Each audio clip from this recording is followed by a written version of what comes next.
This episode of the One Piece podcast is brought to you by Kolektakon, your source for One Piece Mega House merchandise. Check them out at kolektakon.com/One Piece.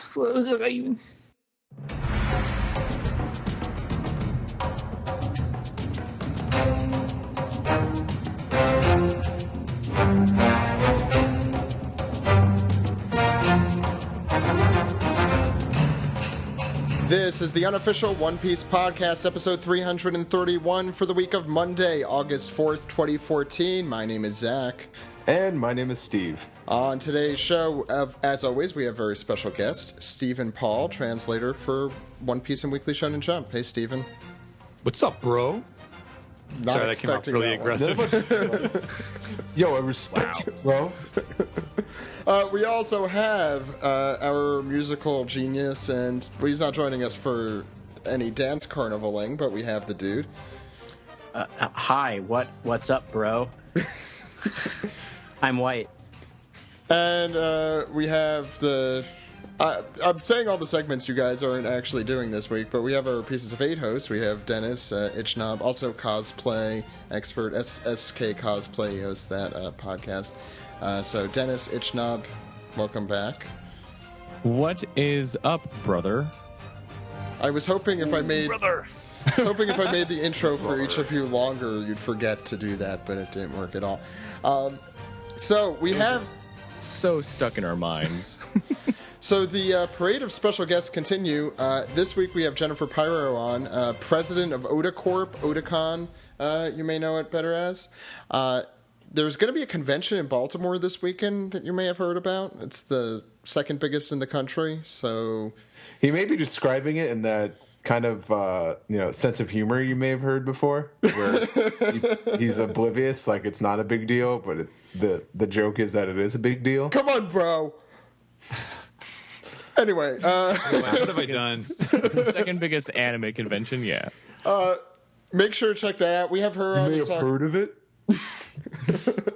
It's HipsterCon. Got it. Okay. It's in Williamsburg this year. No, check Otakon out in Baltimore this weekend. We're going to be there. We have a panel this Saturday at 7 p.m. in panel 6.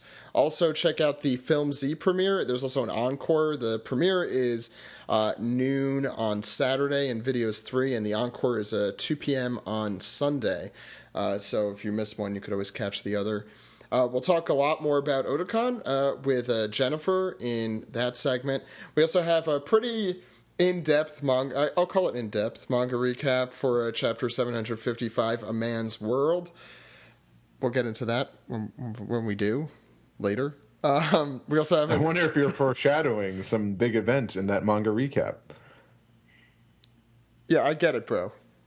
Take it down a notch. Yeah, he may hey be guys, settle down. We're all bros here.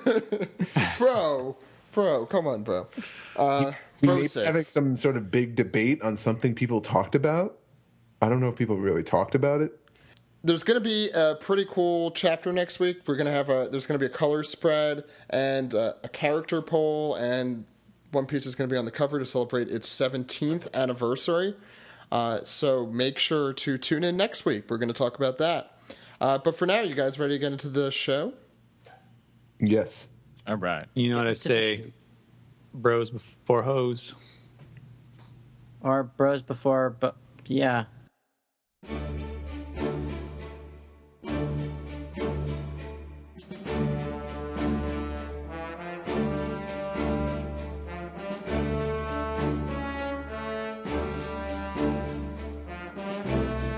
Hello, everyone. Today we have a very special guest. We have the president of Otakorp and Otakon. We have Jennifer Piro on. Hey, Jennifer. Hey, guys. How are you? I'm good. How are you? Pretty great. Thanks for asking. Thanks for coming on so close to the convention. Hey, thank you for inviting me. It's going to be a crazy week. I can imagine. Well, what do you have going on this week? Otakon. Oh my goodness. Yeah. This giant con that's coming up on the horizon.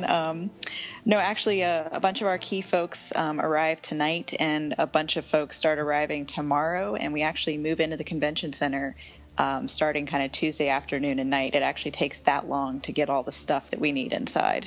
Jeez. So we're excited about that. Jennifer, you've been a One Piece fan for a pretty long time now.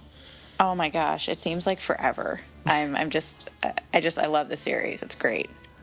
Do you want to talk about your fascination with certain characters or parts of the show? Yeah, so people that know me know that I might have a slight Chopper obsession. He might be like the cutest character ever drawn, and I love that he squeaks when he walks. That makes him just endearing to me on so many levels. Forgot about that. No, you'll do quite well in Japan then. Yes, I've collected quite a lot of stuff. There might be an entire kind of bookcase thing dedicated to Chopper in my house. I mean, I'm not going to confirm nor deny, but I do own quite a lot of Chopper stuff. So I guess we'll talk a little bit about Otakon since we have you here. What goes into, what goes into your position at Otakon? Wow, so let's see. I definitely do not do it alone. We have about 800 staff that are all volunteers, so everyone in our group is a volunteer. And people just give up like their paid time off, their vacation. They just take unpaid time off of work to come and, work the show. And then there's so much that goes on year round to make it happen. I'm always amazed at the staff and their level of dedication, because there's just no way this could get off the ground without literally a village. And we've got just an amazing, great group of people that I'm just so lucky that they're all here. And you have a lot of cool guests too this year, right? Oh my gosh, we have so many guests. I have to print out everybody's bios and stuff to keep track of them all, because there's so many right now.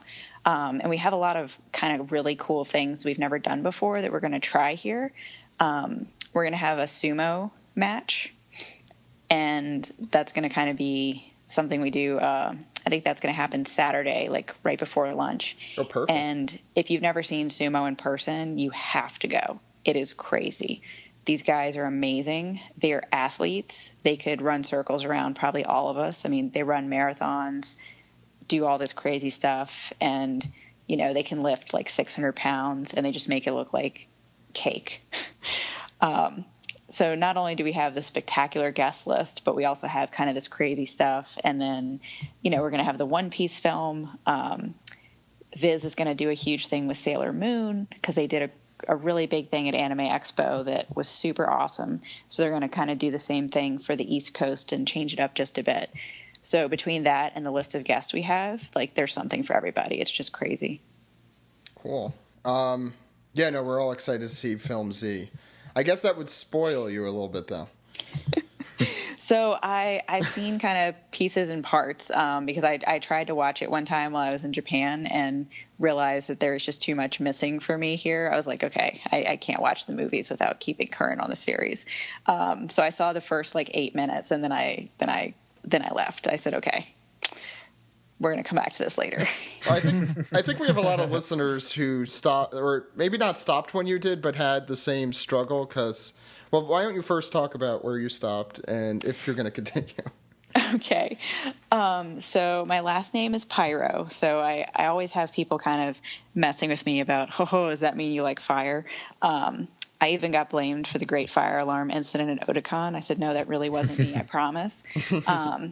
So it's always kind of this running joke. So when I saw Ace as a character, I just loved him. I love his personality and the fact that he controls fire. He's like my spirit guide. If anime characters were your spirit guide, Ace would be mine. So when I got to the part in the series where Ace is no more, I just really couldn't take it. And I've been trying for probably a year to actually keep watching. And I just can't bring myself to do it. I get so upset when I turn it on. I'm like, I can't believe my favorite character's gone. So how can we, as a podcasting community, help you to move on? I think I might have to be teased a bit about how it was kind of fate that it had to happen for the characters to move on to a certain point. I have to feel some reassurance that there's going to be a lot of character growth from this, because right now I'm just getting teary-eyed thinking about it. I'm like, man, that was such a horrible arc in the series. So much death and destruction. Well, it's actually kind of interesting because there are so many characters and there's so many villains and people that the heroes have defeated over the years. But the author is actually, he's very principled about what he'll do. He doesn't kill any characters kind of in real. If it's part of the backstory, then okay, people have died, but he doesn't kill characters in the story, and that's why this was like his one exception. He was like, okay, this is where it has to count. It has to be very important. It's a stepping stone to help these characters, at least the main character Luffy, to help him mature and to grow beyond that. So it was a very kind of distinguished and very important event within the series for sure. I think you'll enjoy what comes out of it. And a lot of that is just paying off now for readers and soon for anime watchers. I think it pays off, right? Well, did we have anyone who was like a huge Ace fan of our group? Not on that level. Oh, come on. He's not your spirit guide. Come on. We did panels back in, when did that happen? 2010? Yep. Steve, I'm sure you remember this, where when we were talking about it, people were like, I think we had some people crying. You talk about this like it's just like in the past. Anytime I mention this in a panel, it's just a sea of awes. And I'm like, Jesus, you guys, are you guys not over it? And then it's just met with more, oh, and I'm like, all right. Got to move on sometime, folks. Yeah, it's always too soon for people when we mention it. Yeah, we can't catch a break. I can imagine. Even when I run into you guys at different cons, you guys always ask me, "Hey, have you started watching again?" I'm like, "Man, I just can't. It all comes back," and I'm like, "Oh." You just kind of relive those final couple episodes, and I didn't really think you would do it. It's one of these things where the main characters are always in trouble, right? But they come out of it and they grow, and maybe they get a scar.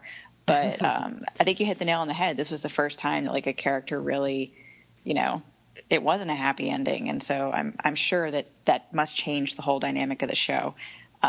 So I'm looking forward to catching back up. I'm debating maybe reading some of it in the manga instead of watching it so that I can maybe get past some of the emotions, but I really do enjoy the anime a lot. Well, the pacing is definitely better if you read it. You'll finish in a few weeks, I think, or you'll catch up. Yeah, you catch up pretty quick. Nice. Yeah. That might be worth doing. That way I can at least be current again and not take like 2 more years for me to do it. Yeah, if you watch it, it'll take you a while. When did that happen? 200 episodes ago at this point or something? God, yeah.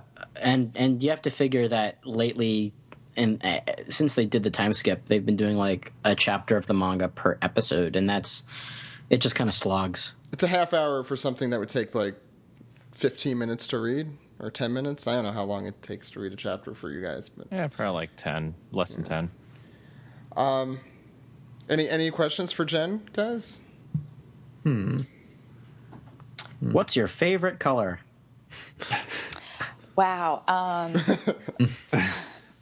It's probably somewhere between pink and purple because every accessory I own ends up being pink and purple. My iPhone case is pink. My iPad case is purple. Isn't Chopper around those colors? Oh, that's funny. He is. Chopper blends in very nicely, and all of the cute Chopper stationery and stickers and things I pick up in Japan are always shades of pink and purple, so it feeds into my obsession greatly. Oh, if only she got that pink Ace bag. What's it? Oh, start living before you start dying, or whatever? No, it's Was it a T-shirt? Yeah. God, hate to bring up a sore subject for you, but years and years ago, when like right before that manga chapter came out, like after. It was being sold before the chapter came out because I think I read spoilers or something. Yeah, there was a shirt that came out that said it had Ace on it, just kind of giving like he was like waving goodbye, and it said, It's the Breakfast Club thing. yeah, start living before you start dying. It's get busy living before, or get busy. Was it no, that it's one? you better start living before you start dying, and oh wow, yeah, yeah, I think I wore that shirt to Katsucon that year. yeah. I wore that shirt, and someone on the New York City subway went to me and said, "That's a good message you got there." I'm like, you don't know what this is from. nice. Get out of here. Well, I don't need your compliments. if you guys just assure me that the ace pattern does not become a recurring theme, like if One Piece turns into Game of Thrones, I don't think I can make it. Oh no, far from it. Quite the Okay. opposite. Yeah, I was gonna say exactly the opposite. Yeah, it took like what 13, 14 years for that to happen. 12. So 12. Yeah. You got a good break of time. Yeah, when somebody dies in One Piece, it's a big deal. Yeah. Because people who should be dead, like entire towns of people who should be dead, turns out they're not. So Yeah, a lot of people who should be dead are still alive. Nice. Okay. Yeah. So no Yeah. more like giant emotional heartbreak. Oh on no, the there's horizon. tons of that. yeah, It's One Piece. Except what happened to Chopper. Ooh. he's just Oh, troubled. He's No, just I troubled. kid. I kid. He's fine. You see, if I stopped like when I weep the most, I would have stopped at the Chopper one, and then at the Robin one, and then all of those flashbacks. I would have stopped like at Baratier. I would never even would have No, got that far. what at Baratier made you weep? I don't know. Maybe it was a bunch of men crying that someone so close to them was leaving for the first time. I don't know, cried Zach. at that? Have a heart. I don't. Oh my goodness! When I was in Japan for Anime Japan, I accidentally kept running into these, I guess like little tiny figures, and this clay animation that was kind of a retelling of Chopper's origin story. Oh yeah, that one. And this little figurine, he's all like beat up, and every time I would see it, I would literally get like a tear in my eye because I think I'd blocked all that out. Like, I just was like, yes, Chopper's here, how he got here, blank spaces. I don't even remember. And it like brought it all back, and it became kind of the running joke of the trip that every time someone would see this poster, because I swear it was everywhere. Like it was in 7-Eleven, it was on the subway, it was on the train. They'd be like, oh, look at that, Jen. And I'd turn around and there would be that pathetic little Chopper, and I would get all upset again. And I just... They're like, come on, you got to buy it. I'm like, no way. This is the one time I will not buy something Chopper related because it literally makes me sad every time I see it. I'll try and ask something happier then. What are your favorite Chopper merch things that you have? Oh my gosh. I have this tiny little Chopper purse that's furry. It's supposed to be like a little coin pouch, and I keep my Wi-Fi, my little like MiFi type roaming Wi-Fi hotspot in it, and everyone always gets a kick out of that. Cool. And then I have these, I think they're supposed to be like DVD cases that are pink with Chopper on them, and they kind of all go together. And I have like 6 of those like lined up on my desk, and I keep all my papers sorted in them because they're just like practical and pink and fun. I like the combination of practicality and Chopper. It's great. He's on the back of my iPhone. I've got one of those little like decals, but it stays in a flip case so you can't see it. But whenever someone's like, oh, you like anime? I'm like, yeah, kind of. I can take my phone out of the case and I'm like, hey, look, there's Chopper. I have some street cred. Chopper is the greatest form of street cred. Dude, were you going to... Yeah. So what was the first like anime / manga that you got into? Like what started your whole like journey into the world of Otakon? Wow. So funny story. It was most definitely Sailor Moon. And I'm just kind of amazed to like think that it's been 20 years, even longer than that since the series first came out, and we got it in the US because I had actually gotten it from friends in Japan. And I was just like 10, 11-year-old Jen was flabbergasted that there were girl superheroes and that we didn't have this in America. And every month I would get a package from them, and they would send me kind of cutouts of the manga that they had got, and they would actually have like little handwritten translations in the bubbles in pencil because their parents would make them practice English by translating Sailor Moon manga. And I got that. So that was kind of my foray into it. And then I was digging around on the internet trying to find out what this was and, you know, why wasn't it on American TV? And then I kind of realized it was anime, you know. There was all this other stuff out there, but it was still so hard to get your hands on it, right? Like early 90s, you know, mid 90s, people were still trading like VHS, you know, tapes back and forth. And I was a little too young to be into that part of the culture. So I think it was more like as I got into high school and a lot of people started getting online, I was able to kind of find some of that stuff. And I landed in IRC chat rooms and, you know, learned about all these people who were doing fan subs and, you know, you could download their real media files and their oh my god, you know, their text kind of translation files, so you could have the text up at the same time. And if you were really fancy, you could get a cool program that would play the text if it had timing in it next to the real media files. And I think that's how I watched the entirety of Sailor Moon all the way through Sailor Stars. So the fact that it's getting rebooted and that it's coming back out, it just like amazes me and like makes me fangirl inside because that's what got me into the whole thing. So I'm just so glad to see a new generation of fans get to see it. Steve, didn't you start watching it, the new Sailor Moon? I have. I've seen the first 2 episodes. How is it? It's okay. All right. I was wondering what your opinion was. I know the internet community is very split on it right now. Jen, have you seen it? I'm guessing you have. Yes, I have, and I gotta say I'm pretty split too. There's moments where I'm like, this is beautiful, and then there's moments where I'm like, really? Did you just like 3D animate that? Because it really does not look that cool. Could you stop? It was totally animated by hand back in the 90s. Yeah, man. Yeah, I don't really like the incorporation of CG, especially when it like if it was a scene that was totally animated very well back in the 90s. I was like, oh come on, you guys couldn't do that. Yeah, I mean, even the transformation scenes, which is kind of like, you know, the key thing for so much stuff, it mixes between the CG and the hand animation and the hand animation look. I'm sure nobody does anything by hand anymore, but you can clearly see it, and I feel like it's when like special effects go wrong, where all of a sudden the whole like reality when you've suspended belief and you're kind of, you know, in the moment. It catches your eye and you kind of like go, what was that? And it just takes you out of the experience. And I'm even noticing that on some of the animation that there's, you know, a couple frames here and there. And I'm sure if you go to Tumblr, you know, every single one of them is being pointed out. But it really does kind of take away from it. And I'm surprised that some of that stuff got through quality checks, considering how high profile this is and how that project's been delayed and delayed and delayed. So I agree with the internet that it's kind of mixed. I mean, I'm still going to watch it. I'm still going to love it and enjoy it because it, you know, nostalgia and reminds me of my childhood. And like, this is the reason I found anime. I wouldn't be here where I am today talking with you guys if I hadn't seen that stuff. But at the same time, I'm like, really? Did you really just do that? That's kind of creepy. No one likes that. Any more questions? Only Sailor Moon related questions. Oh, damn. I have so many. Don't you miss 90s dubs?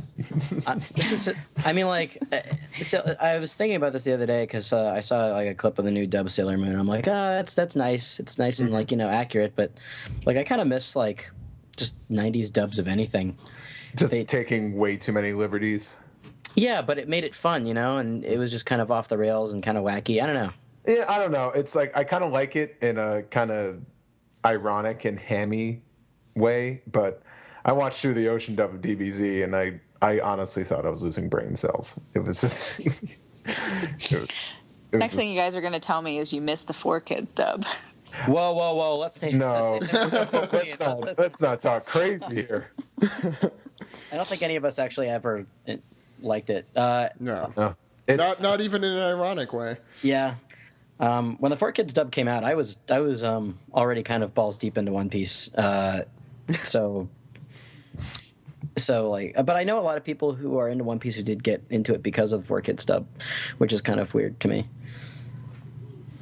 Yeah, I mean, regardless of kind of, your love or hate for the early 90s dubs, I mean, at least, like, they brought the medium to America and got so many people interested. Like, every time I ask people, what was your gateway anime? The number of responses that'll say, Pokemon, Dragon Ball, Sailor Moon is just, I mean, it's huge numbers. So as crazy as we look back now and we're like, wow, that was, not translated very well. And it's, they were trying to match the lip movements more than taking to the spirit of the translation. At least it got it out there and it made it popular here.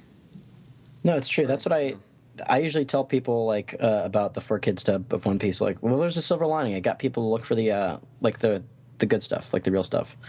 And that's always a nice thing. But I can totally relate to you talking about, like, getting fan sub VHSs. That was, like, the only way you could watch it way back when. I remember going to a store in College Park, and they would sell VHS tapes of Dragon Ball. And at that point, like, I think that was during the time that Saban was doing it, and they Funimation hadn't acquired it just yet. So I had gone to these stores and I bought these tapes off of these bootleggers in order to continue to watch this show. Those are dark times. Yeah, I mean, we're so lucky today. Like, right now, I'm laughing because I wanted to watch Sailor Moon this weekend, right? So Saturday, I, like, turn on my Chromecast, open up my iPhone, and cast the episode to my giant, beautiful TV instead of watching on this tiny screen. And I just kind of laughed at the irony that, not all that long ago, I was, like, watching it on a screen even smaller than my iPhone because a real media file was so tiny. Oh, my God. To just think how far we've come where you can watch stuff simulcast now. On your iPhone. Yeah, it's phenomenal. And a lot of people forget that, like, Crunchyroll started off as being, like, not legit. Like, a lot of these fan subbers and scanlators, these people are now, like, people in the industry, like, actually translating and working for these companies and doing this stuff. But it wasn't always the case. We definitely live in the better time.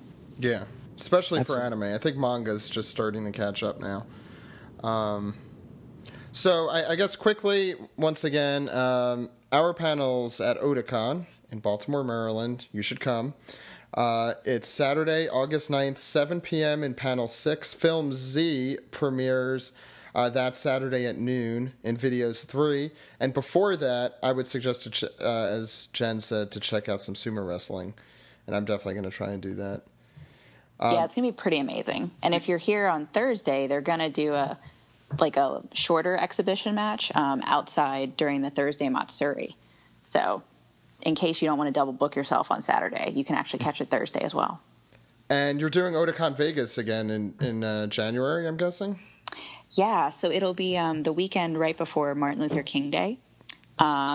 That'll give everybody a little bit of time to recover, from the festivities. And we're really looking forward to it. It's got a very different vibe and feel than Otakon in Baltimore does, but different good, right? They're fundamentally two different shows, but Vegas is way more kind of intimate, way more chill and relaxed. It's going to be really exciting to kind of see what it morphs and grows into, and hopefully they'll both keep their own kind of distinct culture with a little bit of overlap. And it definitely helps that we've done the show in Baltimore. It helps us kind of figure out how to do things in Vegas. But Vegas it's going to be unique, and it's going to always be just a little bit different. So people should definitely check it out, especially if they're on the West Coast. As long as there's sumo wrestling everywhere. Yeah. So any other questions, guys? Or no? Cool. Jen, thanks so much for coming on. Hey, no problem. Thank you guys so much for inviting me. I really do appreciate it, and I can't wait to see you guys this weekend. I know. And we'll definitely have you back on whenever you want, but I would love to have you back on when you're caught up or a little bit, getting past the heartbreak. Yeah, I mean, just for you guys, I'm going to, commit that by next Otakon, I will have moved past it and let's say Otakon Vegas. Otakon Vegas, okay, that gives me only 6 months, but I think I can do that. I think if I read, I could catch up in a few weeks. Yeah. Okay, so Okay, We'll try I'm and going to do make it. that happen. I'm going to catch up.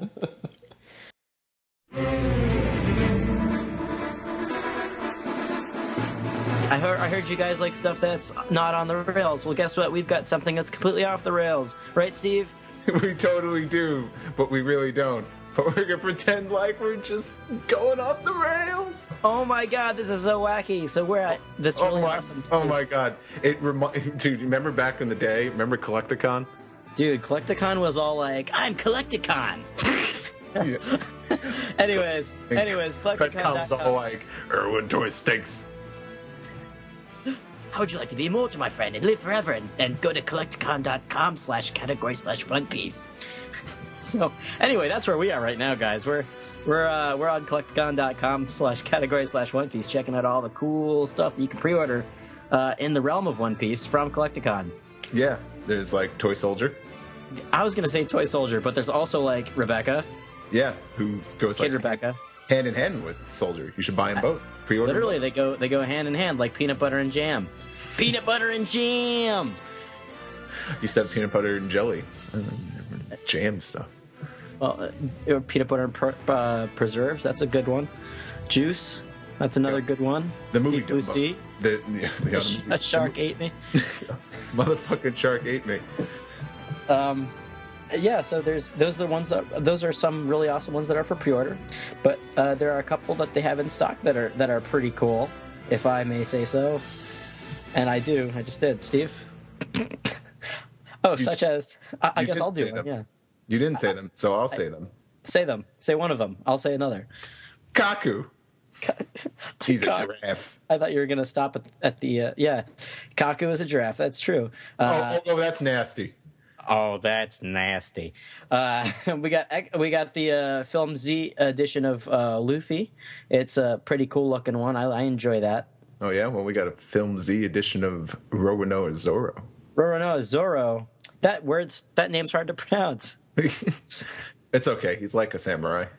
Yeah, he is, but not. Then you have Nefertari Vivi, who you can buy her and recreate all your favorite moments, like when she's at the top of the clock tower yelling, "Stop the fighting! Stop the fighting! Stop the fighting!" It's all like stop the fighting. I know, right? Oh, it's so fucking crazy. And this is for all the Namex that you destroyed. Yeah, and then that's the right series. and then that's it, really. I mean, there's a couple more, but we want to keep this. We want to keep this short. We don't have 20 minutes for this shit. Unfortunately, we do not. But you could always go to Kolektakon.com/category/One Piece and spend 20 minutes on there. Yeah, you could spend 20 minutes like talking to yourself about this stuff. Like, I don't know, you might. Or you could just take action and just pre-order or order some of these awesome One Piece Mega House merchandise. That's right. Or if it's sold out, you can always bide your time and wait until it's not sold out again. Yeah. Or wait. Yeah. And that only take like 40 episodes. Sure. So anyway, back to the show. But before we do the Kolektakon jingle, let's do it, Steve. Okay. For all your One Piece merchandise, head to Kolektakon.com/category/One Piece. And now, in my native tongue, which means, come on, big boy, what do you say? Well, the only thing I can say about that, Steve, is I feel good. I feel great. Yes, I'm home. I'm home. I'm wide awake. I'm wide awake. Yeah, well, that's good. But I'm going to go eat some toast. And now back to the show. More like burnt toast. Show. Oh.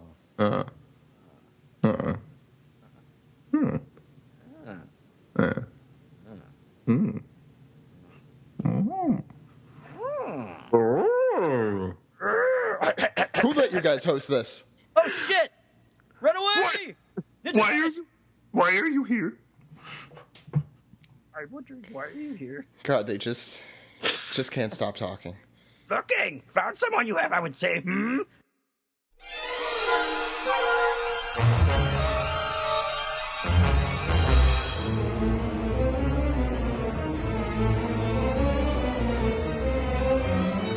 This is the manga recap for chapter 755, A Man's World. Why don't we start on the front page here? Steve, we have something happening.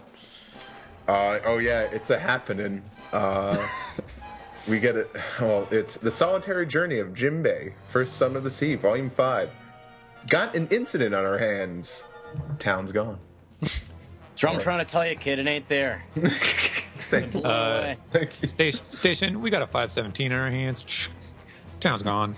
Destroyed I'm by telling the you. Empire. I'm telling you, there is no town. See, I said like the least funny quote. Wow. And a thousand voices disappeared. Or however many people were in that town. As of Suddenly 1,000 silenced. voices suddenly cried out in terror Thank and you. were suddenly silenced. This is why I don't try and quote things. Evil. Evil. Evil. So, what do you guys think of this cover page story thing? We're setting up for a wacky adventure. Yeah. What if it's like... Oh, go ahead. To quote Star Wars again, move along. Move along. I was going to say, what if it's like the opposite of Atlantis, where it rose up to be above the ocean? Well, that'd be cool. World building, hey. Yeah, so I'm sure this will go somewhere. I think we discussed this last week. Things tend to start slow with these and ramp up later on. Or they don't ramp up at all. So we'll find out which of those it does. Any other comments, or are we ready to get started, Steve? So Officer Barkley, took him back to the town. The town's not there. So the catfish is crying again, and Jinbei's so perplexed. He stands right outside the bubble. He's out of the bubble. He's that surprised. Yeah, so not much going on. This is probably this is like the one cover story we've talked about the least. So let's talk about it some more. Let's get into the chapter, Steve. Okay. That's what you're gonna do. Go ahead. You win this time, Zach. And we go back beneath the trading port in the scrap heap, and as we have Kanjuro and Kinemon looking down as Kanjuro yells, "Steady, take your turns. Those painted ladders are fragile." As we pan out and we see a bunch of really poorly drawn ladders drawn up to the top of back to the surface, or at least the surface that's above the scrap heap, and everyone's like, "Oh wow, thanks a lot, Samurai." People are like, "Oh, it's so crooked, I can barely climb it." That's what she said. Yes, that works. Yeah. And I believe this is Kanjuro that yells, "Stifle your impertinent muling." Yeah. I don't think I've heard the word muling. You get before. your SAT words. Yeah, he talks more old fashioned than Kinemon here. Who's all about the bee's knees. He likes a good old fashioned. By the way, on the note of Kanjuro, since this is the only time we see him this chapter, William actually pointed out, our chief news correspondent, that his name as well is actually a reference to another Rakugo story, and it's not really much of a story actually. It's called. If you recall from the previous chapter, his name was Evening Shower Kanjuro, or in Japanese that's Yudachi Kanjuro. And there's a story called Yudachi Kangoro, where the Ju or 10 in his name is Go or 5. That's the real thing that his name is based on. And as far as I can tell, basically the gist of the story, it's almost like the Zoro and Helmeppo thing. There's like a lord, and he has this really fancy steed, like a horse, called Yudachi or Evening Shower. And like the horse is huge and strong, and it like goes berserk, and it just sort of rampages through town. And there's this guy named Kangoro who, like, he sees this horse coming, and he basically, like, I'm imagining this picture. It's like he ducks down, and then when the horse gets right on top of him, he does like a Ryu uppercut thing and basically punches the horse in the head so hard that it dies. And then, like, because of his prowess, he gets the nickname Yudachi. So people are like, "Wow, you fucking killed that horse so bad! Like, we'll just name you after him now." So that's apparently the source of Kanjuro's name. Damn. Explains the ladders. And the bird. What kind of bird is it again? The sparrow. The sparrow. Okay, I didn't want to say swallow because I knew that was wrong. Very close. Close. As the sparrow continues to flap a flap. Flappa, flappa, flappa. Flappa. I would have killed for flappa. And chirp jerf. He's also chirp jerf. Chirp jerf. Is it because it's a shitty drawing of a bird, so he's like chirping all fucked up? Yeah. That's amazing. Chirp. Flappa. And everyone's so excited to finally get out of the pit. And also in the bottom left corner of this page. There must be a Parks and Rec reference there. They're all getting out of the pit. I wouldn't know. Alex, come on. Okay, Alex. Yes, Alex. Yes, the pit is a thing in Parks and Rec. Oh God. I can affirm this. Thank you. Continue, Steve. Oh, speaking of the pit, in the bottom left corner of the pit, we see a very Japanese-looking man. Yeah, cameo maybe. Yeah. The guys we read this chapter like, oh, I made it. He's just excited to get out. Or in. I don't know. And then we go inside the Smile Factory, which is above the scrap heap. As there's mutiny, there's a little people riot. As well, that's what it is. John Mulaney would be so happy. But yeah, the schmucks are trying to shoot the Tontadas, but as one of them just gets kicked in the face by by a total Sonic spin dash attack. Guy falls over, and then he says, "Wait!" It's like if you leave now, he was like, your princess's disease will never be cured. And they're like, "What? We can't have that."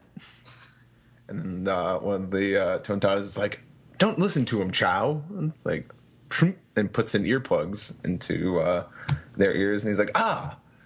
And with our ears plugged, we can't hear your lies anymore. Tontada swing, as I present to you my client, the king of swing, Chow. Oh my God. And on the next page, the guards, the schmucks, they're getting on the phone. They got to warn the young master, but not so fast. The other Tontada does this little flippity flip jump and does a tail hammer that slams this guy directly down into the ground. This is like some real Looney Tunes shit they're doing with these guys here. Swinging them around like is it Marvin the Martian who does this stuff, or is it the Gremlin or whatever? The Gremlins, yeah, yeah, because they kind of resemble the Gremlins sort of, in that they're tiny. Yeah, that's true. So this guy here, this Tontada, is giving orders. He's like, "Quick, turn the snails wild before they can call for backup," which is something I actually forgot about, that they could do this back on Green Bit, is they turn the Dendenmushi, the transponder snails, wild so that they don't work anymore. And, of course, they all have the earplugs in so they can't hear him. That's a little gag. And now we get this little guy down here on the bottom. Now, this is actually, his name is pronounced Mauji. And actually, I kind of was not sure how to do the spelling for this because it looks like Moji, like from the buggy crew. Yeah. And so I had actually translated this as like mousy, like Mousy. But it's really hard to make that kind of sound and not have it be something that looks like Moji. And I guess Alexi turned it back to something that was a little closer to the spelling, but it's Mauji. Like rhyming with Lauji. But here's this guy. He is Princess Manchuri's, I guess, like manservant or something. A retainer? Yeah. Come along, manslave. Yeah. And for some reason, like, I totally hear this guy, and forgive me, Zach, but I totally hear this guy as like one of those really stereotypical old Jewish people, like, oh my goodness, oh she's like, crying, like Filbert from Rocko's Modern Life. Oh yeah. No. I'm nauseous. That kind of level, not quite Harvey Firestein, but well, that's a whole different type of Jewish stereotype. That was our old Moria voice. That was our old. I still think that's applicable to Moria. Yeah, somewhat. And so, he knows. Oh, she's crying for me. I just know it. I know it. And they actually, I do see that voice. and they actually have a room here. And Oda actually provided us with some spelling here. I had originally spelled her name. Was I think Mancherie, like Macherie, but he spelled it more like man and cooking sherry. So I guess we'll go with that for now. It sounds like saying Mancherie with a New York accent. Hey, it's Mancherie. Mancherie. You got any raviolis? It's like Mario. Like French or something? Yeah, come on. Get out of here. Hey, what are you doing, Mancherie? Hey. No, now you just went back to French. Hey, I think one of our guys is a Frenchman in disguise. Okay, go on. So yes, this is the so-called quarantine room for Mancherie inside the factory, and apparently they've just been tricking the Tontatas, keeping them out the entire time with just a sign that says "Keep out," and it no doubt has worked very well because they're all yelling at him like, "Oh no, there's a sign that says keep out. You can't go in there." And he's like, "Oh no, I'm going too fast. I can't stop." And then he just he smashes to the forbidden door. I love this. They're so disappointed. I'm so disappointed in you. It said not to go in right on the door. But once he crashes through, the jig is up. They all see it's just a storeroom. There's nobody in there. They've been twicked all along. Those Twixy schmucks. What a maroon. Well, back at the other end of the factory, it looks like more of the Tontaras are trying to unlock the door. So here, as they're trying to figure out the locks, they almost got it. I think this is the first time I actually get to do a Tontara voice, so yay. Really? All right. Yeah, I don't know if I have. Oh, well, whatever. Well, now go crazy. Well, in front of that locked door here at the front entrance of the Smile Factory, apparently, we have a Frankie ear, a new attack, sort of. Instead of apparently he was born with good hearing, or the boxes. That's great. So we can hear stuff that's going on. My Frankie senses are tingling. Exactly. Frankie is Superman. Yeah, except a robot. Except a robot. Like robot Superman. So he's cyborg Superman. There you go. Is that a thing? Yes. With spidey senses, apparently. I think Superman has good hearing. He does. Superman has everything. That's true. Yeah, fuck Superman. Am I right? Anyway. Yeah, fuck that product of, the mid 20th century.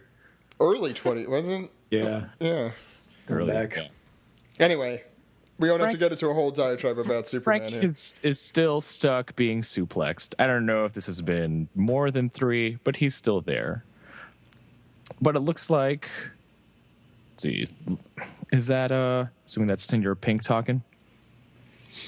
That's Frankie talking. No, it's Frankie, Pink. yeah. Oh, no, that's Frankie talking. So he's talking to Senor Pink, pretty much saying how, like, this might not be any of your business. You're just doing your job protecting the factory. But right here in this alley over there, so we go grandma who needed help. A dead grandma? No, she will be. Soon. Will be if you don't save her. And Senor Pink go, yeah, sucks to be her. But we don't know what happens yet. As we move on to actually back inside the factory, it looks like the Tontatas have unlocked the door. Because it's now to turn the handle and open it. And talk through our process. It's like Stan Lee wrote it. Exposition time. And now I'm going to turn this handle to the right 1/4 inch and open the door. Who believe us? Yet we're introduced to the Smile Factory manager, Queen, age 20. Female. Yes, a female. Who might give Tell. Dawn a run for her money. We don't know what's under the mask. But she's got freckles. And she's got freckles. And a tattoo. Her pigtails. And she's a female. And she's got a vacuum. So and, she's and her tattoo on the arm there just says the factory. So okay. I was gonna wonder about that. She's wearing a That's- tie. yeah. She is a manager, so she dresses the part. Yeah, but she's not wearing a double tie. So with her Luigi's Mansion vacuum, she wields it around and is wondering where the Natatas are trying to head. She doesn't want them to go outside since they've always been slaves for the Smile Factory. Of course, she can't really lie anymore since she's realized that all the Tentatas have figured out what what the actual truth is since they're rioting. Of course, they know who she is. Oh no, it's the manager! Watch out for her suction machine. With the queen. yeah, now you see where the name came from. I do, yeah. She's about to. So is that really the onomatopoeia? Yeah. It's all. Make vacuum the noises. Her parents, I don't know, what are they? I want my child to grow up to be a vacuumer. Were her parents like the Dyson people? No, what's the other one? Whatever. Hoover? It's Hoover. Oreck. Oreck, that's what I was thinking of. Queen Oreck. Keep going. As she tries to suck up all the Tentatas into her vacuum. Commence VacuSuck. Suck. And with the door unlocked, the Tentatas try to hold on to their very dear lives just to get it opened. We go on to the next page. It seems kind of weird that they would have, like, given that they're all super fast and super strong, that they would have so much trouble with this door. That's just me. I don't know. Shut up, Steven. The reference I was going to make earlier was Pat Herpley, and now I will open the door by turning the knob. Sorry. So Frankie is the one who Could smashes be worse. himself They could have just counted down. We're gonna open the door in 5. No, that's for the anime, Steve. That's what they'll do in the anime, and they'll count from like 80. No, then we'll get a flashback of like Chopper and Hero. Remember when we opened the door 700 years ago? Why are we walking like this? Anyway, so Frankie opens the door without turning any knobs, it looks like, and he says, "Well done, little ones." And all the boy, I assume, Tontatas are surprised to see a robot toy, and how tough looking he is. And they all get on top of him. And Frankie's These are the Tontatas from the outside. Oh, that's true. Oh, yeah, you're right. Those are the ones who are making the signal. This is a great panel, too. Yeah. I love it. Yeah. He's like a rhinoceros with a whole shit ton of little birds on him. He What looks a very great- stoic. What a great representation. I was trying to think of what that looked like, and that's exactly what it looks like. An injured rhinoceros with a bunch of birds pecking at his rawhide, or whatever you call it. Yeah. Anyway, they name all the people who are there fantastic, and this is Fraland. He is on their side, and he's a human. And they're all surprised about that part. So are we, but anyway. The Queen, what did we call it? Queen VacuSuck or whatever? Queen. Mega Man. Oreck. Queen Oreck of the VacuSuck Kingdom. Says, you're a cyborg Frankie, aren't you? You have a single star. I'm gonna, good thing you're still standing, because now you're mine. I don't know how. Oh, now I could ice you myself. What is she, Mr. Freeze? Ice puns? It's not even a pun. She should do vacuum puns. I know. Now I could suck you up. I don't know. That is terrible. No. The problem is I don't even think these things through. Anyway, Frankie attacks her with a hugging technique, and she has to get off. With a glump. Yeah, I got to use it. He glomped He glomped. This is the first. Although it's spelled there gonk. Glomp is in the other it's not. panel. No, glump is right there. Oh, I'm looking at the wrong panel. Oh, yeah, you're right. Glomp and gonk. But gonk is him getting punched. I see. I should know my onomatopoeia a little bit. The sound of a power droid. Walk along. Anyway, who does our Senior Pink? Steven. Steven. What? We already passed the at the bottom here. the thing with they think that Frankie is in love with her because he hugged her. Sorry, I skipped that. It wasn't important to the story, right? No. For this chapter, it is. Yeah, it's a whole big thing. Well, now that we know that happened. And then Senor Pink is like, oh, that son of a Borg tricked me. There ain't no old ladies that need help. Which he is relieved. He's like, that's a relief. Don't get me wrong. I'm relieved that there ain't no little ladies that need help. Steve, a Borg is the bad guys from Star Cyborg. Trek: The Next Generation. It's a cyborg. Oh, I'm sorry. Yeah, so what a relief. There's no old ladies that need help. Aren't you a bad guy? What's going on? Usually the best bad guys don't think they're bad guys. That's true. That's true. I don't think many bad guys think they're bad guys. Although in One Piece, there's probably more than in some other series. Go on. Okay, so then Frankie says what we're all thinking and says, I'm tired of getting you slam-a-jamming me with all those damn suplexes. That, by the way, I love how wrestling speak this is. Slam-a-jamming. That's Let me tell you something. I'm getting quite tired of you slam-a-jamming me around. Cream of the crop. Cup of coffee. Cup of coffee. Well, let me tell you something, Senior Pink. I'm gonna... Macho Man's gonna show you who the cream of the crop really is by suplexing your ass. all right. So Cream always rises to the top. it does rise to the top. So he's trying to dig up a hot spring in the back of my head, says Frauland.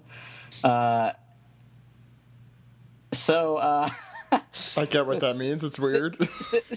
Senor Pink decides that he wants this attack is a cat ear punch. So I kind of wish that I got to see this punch kind of connect with Frankie because I'm not really sure what the fuck he's doing. He's kind of doing like an M. Bison attack. Yeah, almost. but from like the top of the head, so it's going to be a headbutt, but like... yeah. But it also has his fist. To have the power of a god. Yeah. So then Frankie unleashes a new technique, Frankie Southland Suplexo, and The O is implied. yeah, and he suplexes Melissa McCarthy right onto Senor Pink's noggin. What? Well, the entire time I was reading her lines in the way that Steven translated them, I was just thinking, oh, Melissa McCarthy would sound like this if there was a movie called Tammy that was released in the United States, which is an actual movie. So The Tammy Queen Oreck. Got The it. thing is, if anyone listens to this like after the data comes out, they'll forget that exists. Someone listening 2 years from now will be like, "What the hell is a what Tammy?" the hell is that? Yeah, especially like if it's like people like are going to talk about the movie Daryl like they remember it from the 80s. Anyway, I don't. so anyways, he suplexes the shit out of her, and it connects with Senior Pink, and it's awesome, and it awes the Tontatas. They're very impressed. I really like the cracking effect with the two skulls. Like that seems very appropriate. For whenever you whack your head, it just feels like that. Oh my god, yeah. Yeah, I hate that feeling. So that happens, and the camera pans out and we see a really awesome kabloosh, which is I'm actually wondering about this. Like, so Senior Pink's power apparently makes whatever he's swimming in like have the consistency of water, but only when he's touching it.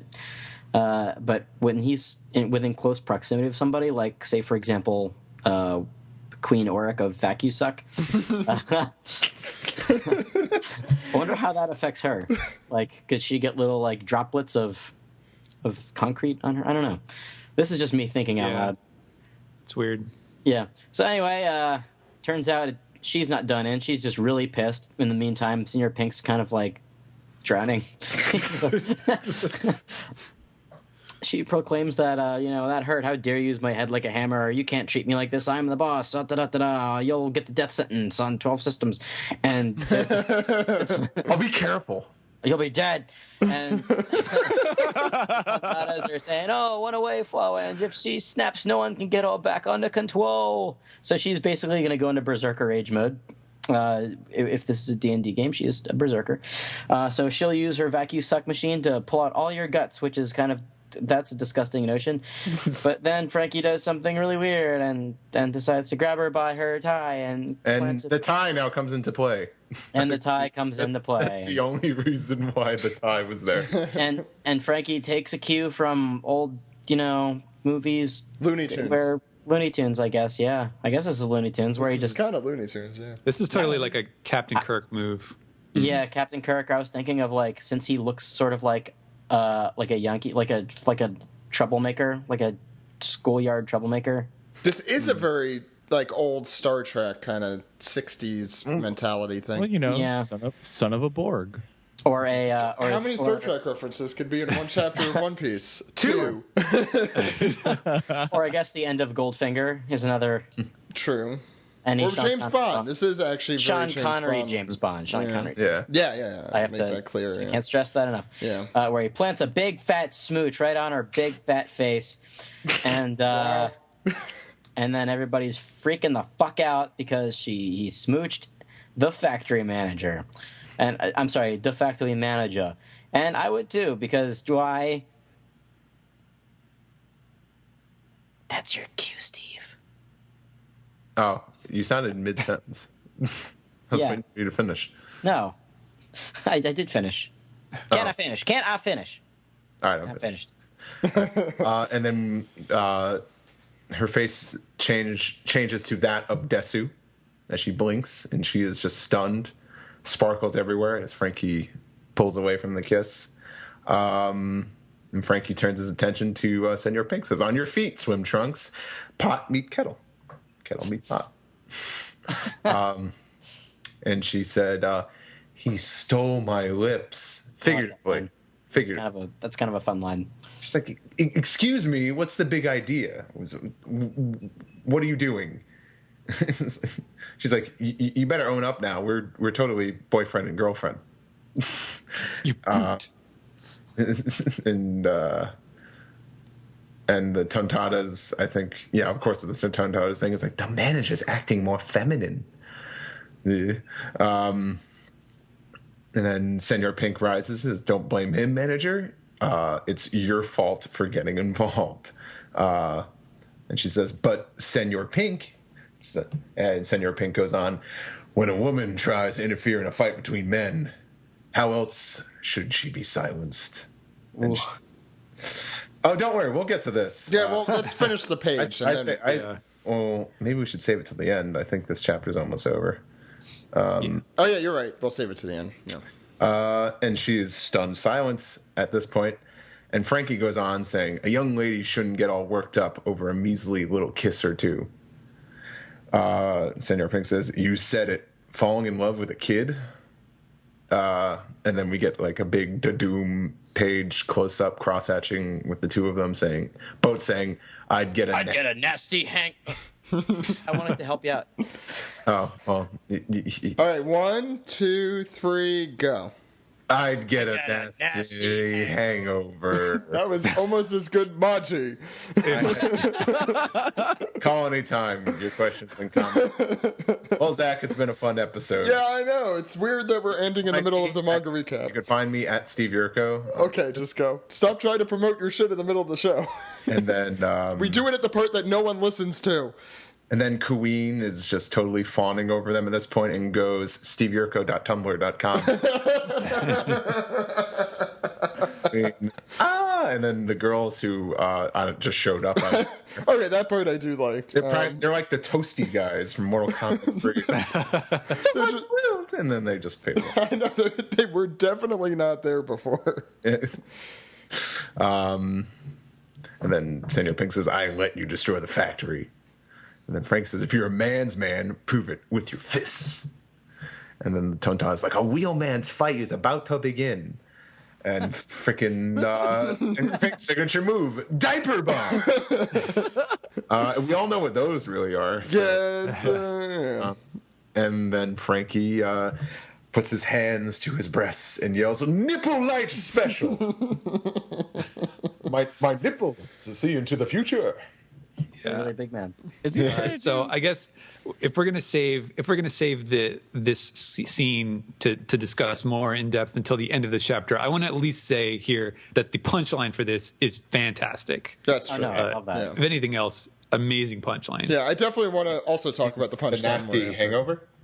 No, the diaper, the man's man. This is how real men fight. Diaper. Oh, wow! I didn't realize it. Yeah, I think we'll talk about this more at the end. I'm so used to One Piece being batshit crazy that this is normal to me. That's true.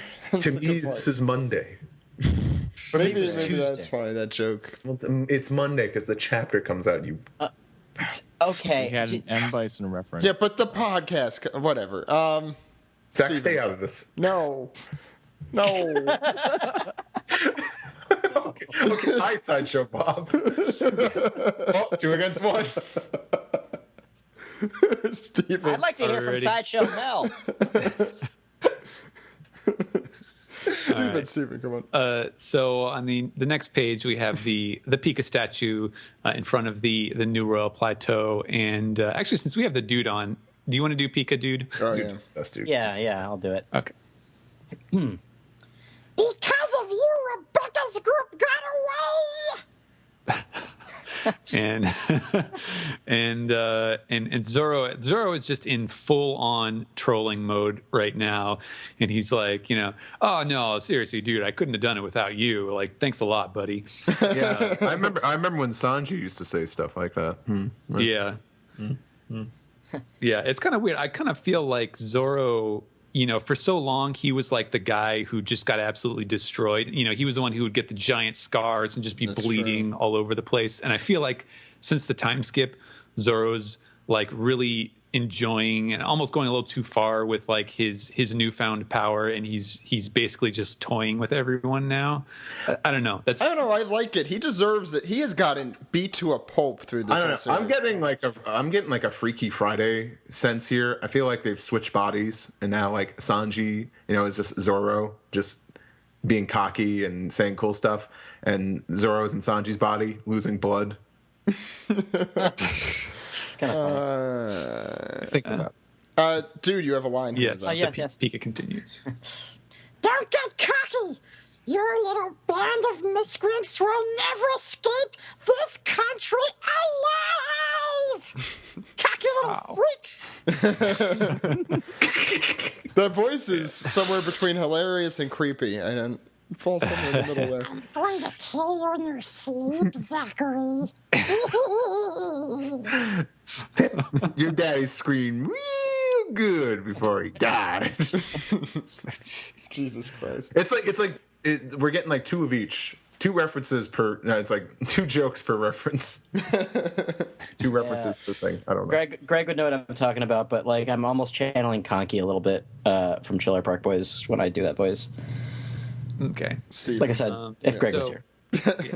He's listening and going to tweet you when he hears this, hopefully. At 3 a.m. At 3 a.m. So, well, I guess the takeaway here is that Pika is most definitely not down and out yet. The battle still rages between Zoro and Pika. And meanwhile, having crossed over him to the steps, the flying group here of Robin, Rebecca, and Bartolomeo are just they're floating over. Just one more good leap should get them there. Just be careful where you land. You can see there's explosions below. The battle is raging. And meanwhile, the little snail with Rebecca is ringing, and Leo's talking for him. Oh, hello, this is Leo. And Robin notices that Bartolomeo is having trouble keeping it together here. She calls him Rooster, which I guess means that, Robin, she's moved on with the Straw Hats. She can call them by name now, but everyone else still has to have some kind of pithy nickname. Or maybe it's just because he's so ridiculously mockable. Yeah, that too. Yeah. But yeah, he's definitely. I think he's in the what do they call it? Like the refractory period between an Oreck. He's like, oh man, still got the chills. It's when you get that cigarette out afterward. Yeah, exactly. Oh, Mr. Zoro was so rad, and that's so very creepy. creepy. So very creepy. He's drooling. We don't need everyone to do that impression. We get it. He's a mouth breather. He's a mouth breather. Well, So, anyways, Leo is he's talking with Mauji on the on Nami's shoulder here. Rebecca's shoulder. No, I'm making it. She looks exactly like Nami there. Yeah, yes, she does. And he's like, "Oh yeah, way to go! People have been freed." And Mauji's like, but we got a big problem. Princess Mancho, he's not in the factory. Oh, the poor girl. Oh, I just even. I'm nauseous. You called his bagels. What? You want I should come over there? I'm actually really happy we have a person who sounds like this now. Have some cake. I just know she's locked up somewhere. She's crying her eyes out. It's for like being Mauji. It's like being in shul, guys. It's so nice. I don't know what that was. Is that what they call it? Go ahead. And he finished his. I'm starting to wonder if she might not be in the palace. Roy Laven. And we turn the page, and then we wash our hands. Turn the page. Oh my god! I was going to say that before when we were doing the Bartolomeo impressions. Ugh. Then you turn the page, and then you wash your hands. But this is digital, so that makes no sense. Or does it? It doesn't. Oh, okay. You don't know where that keyword's been.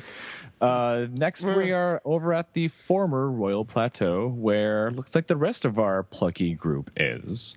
So while I guess those are all the, townspeople and maybe even some of the Doflamingo family soldiers are trying to scale the plateau to try to capture King Riku and God Usopp, I feel like it's been a while since we've seen any of these guys either. Yeah, we also have had some breaks. The last time we saw them, Viola had that kind of speech that kind of restated everything we already knew. Yeah. That's most of what Viola does. She sees everything and retells it all to you.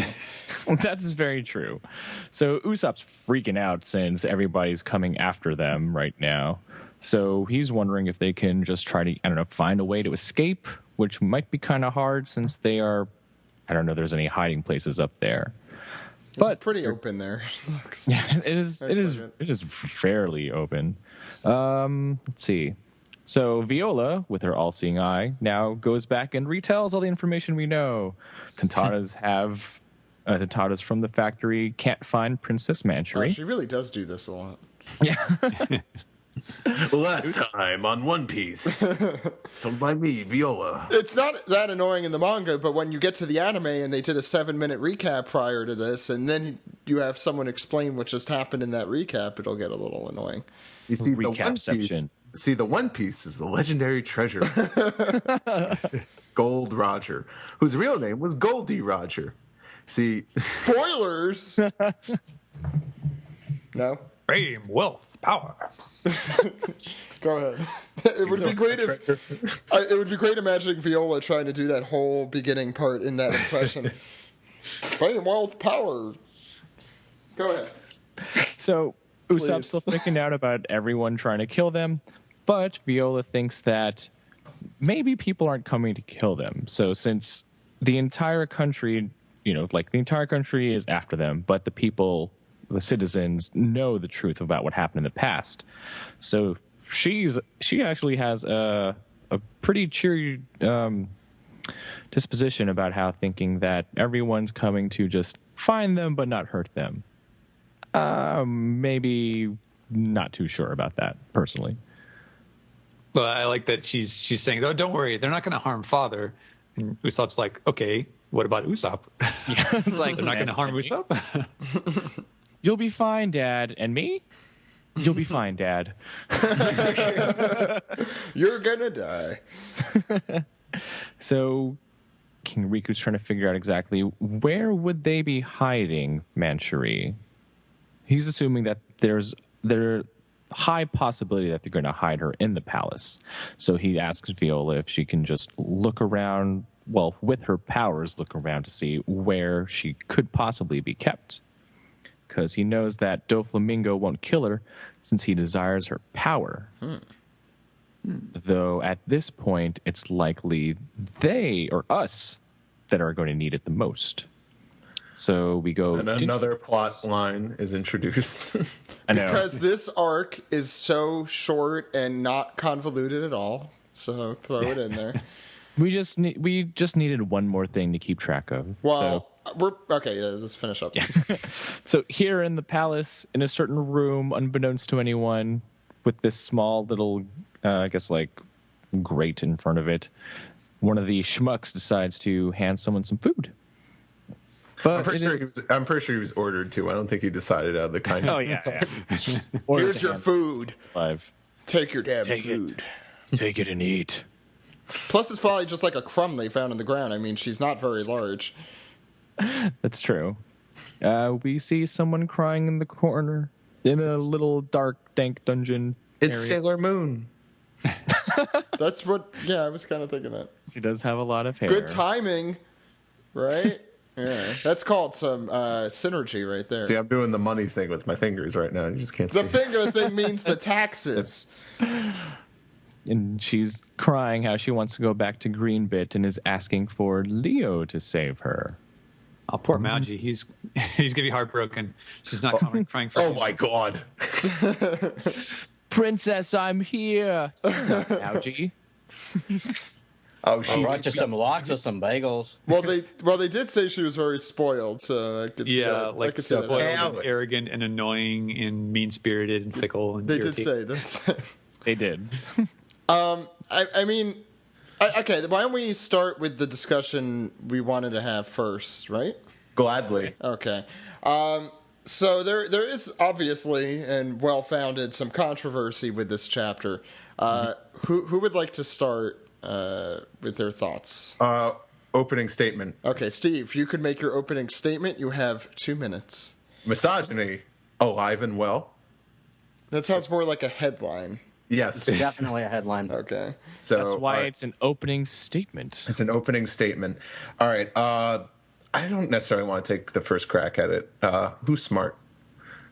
None of us. First of all, let's make a disclaimer here. Yeah. Obviously, it is quite possible to call out things that you don't like about something that you still love, and you can still be totally into it. It is okay to point out things and say, you know what, this is a little messed up, even if it's Oda and we love his work and all that. So just put that down first.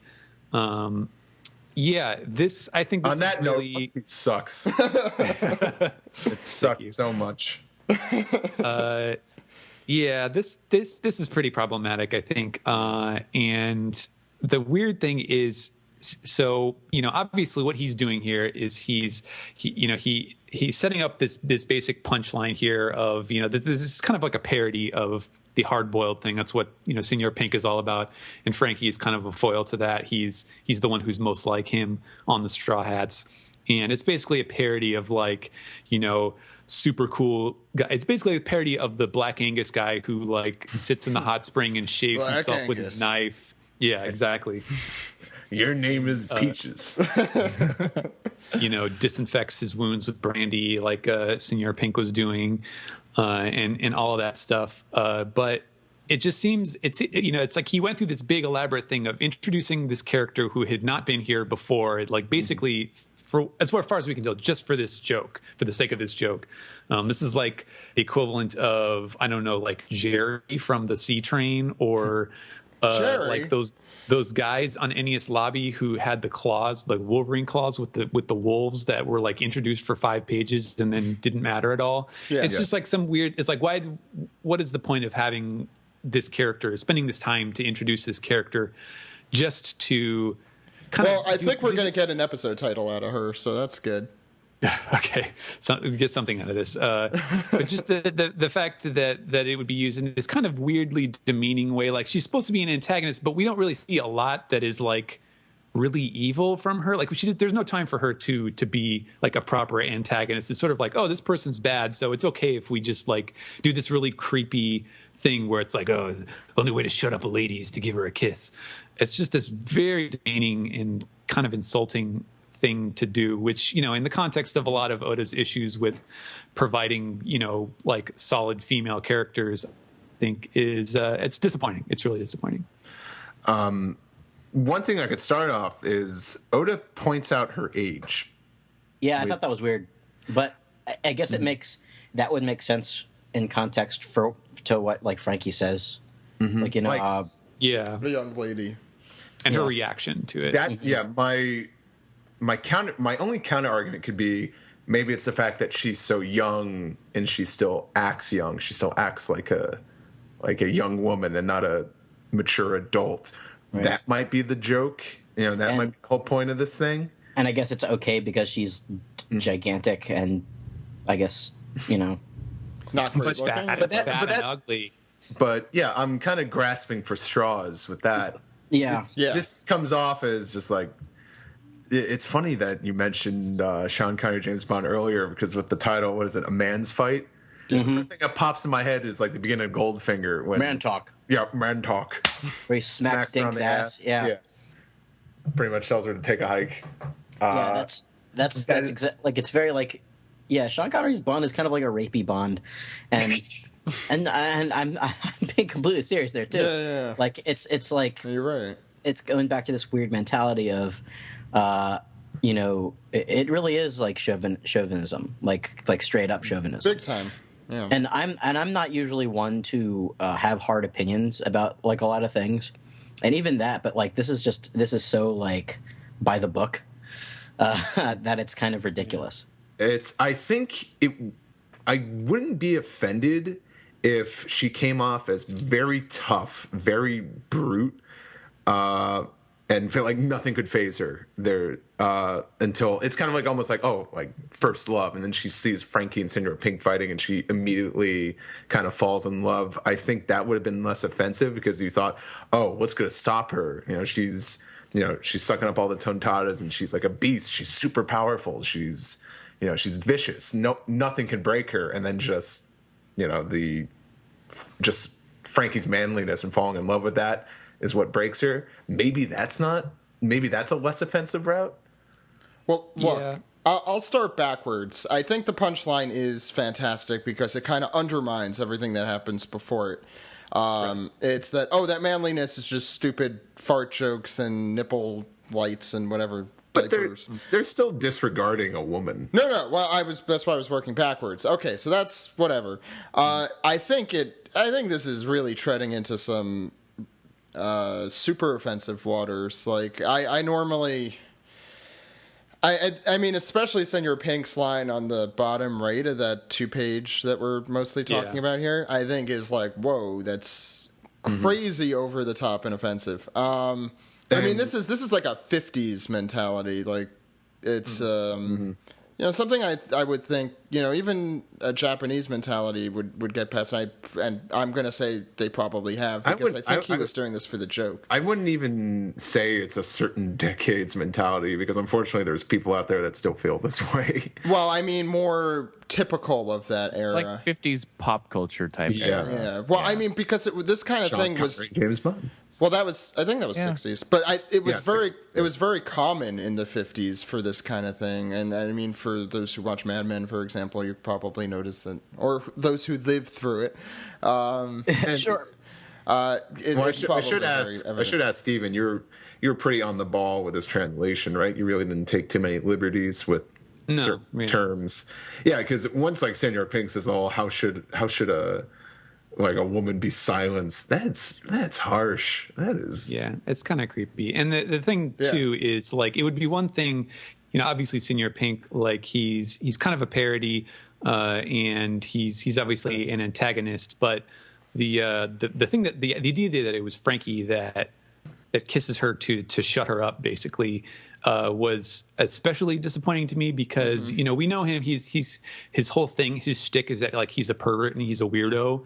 But it was always in a very like self-deprecating, like he runs around the town without any underwear on, and he just acts like a weirdo. But it was never like a sort of crossing the line into like messing with other people sort of thing, which is why I think this is sort of unfortunate, for his character that like all of a sudden he's just like, oh yeah, I'll just totally cross this line and do this really weird thing to an antagonist. And it is, I think it's somewhat telling too that he grabs her and he does a suplex and smashes her skull into Senor Pink, and that's like whatever, that's a fight thing, but it's the kiss thing that's like somehow becomes even weirder than that. Well, it's even before the suplex. He's had no interactions with this woman. He walks in the room and the first thing he does is hug her, and like right there, I think he's completely disregarding her because of the fact that she's a woman, and I think that's just where it begins.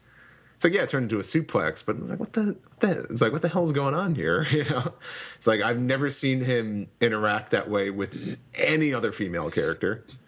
And and he's fought some female characters briefly in the past. Like he's fought Khalifa from CP9.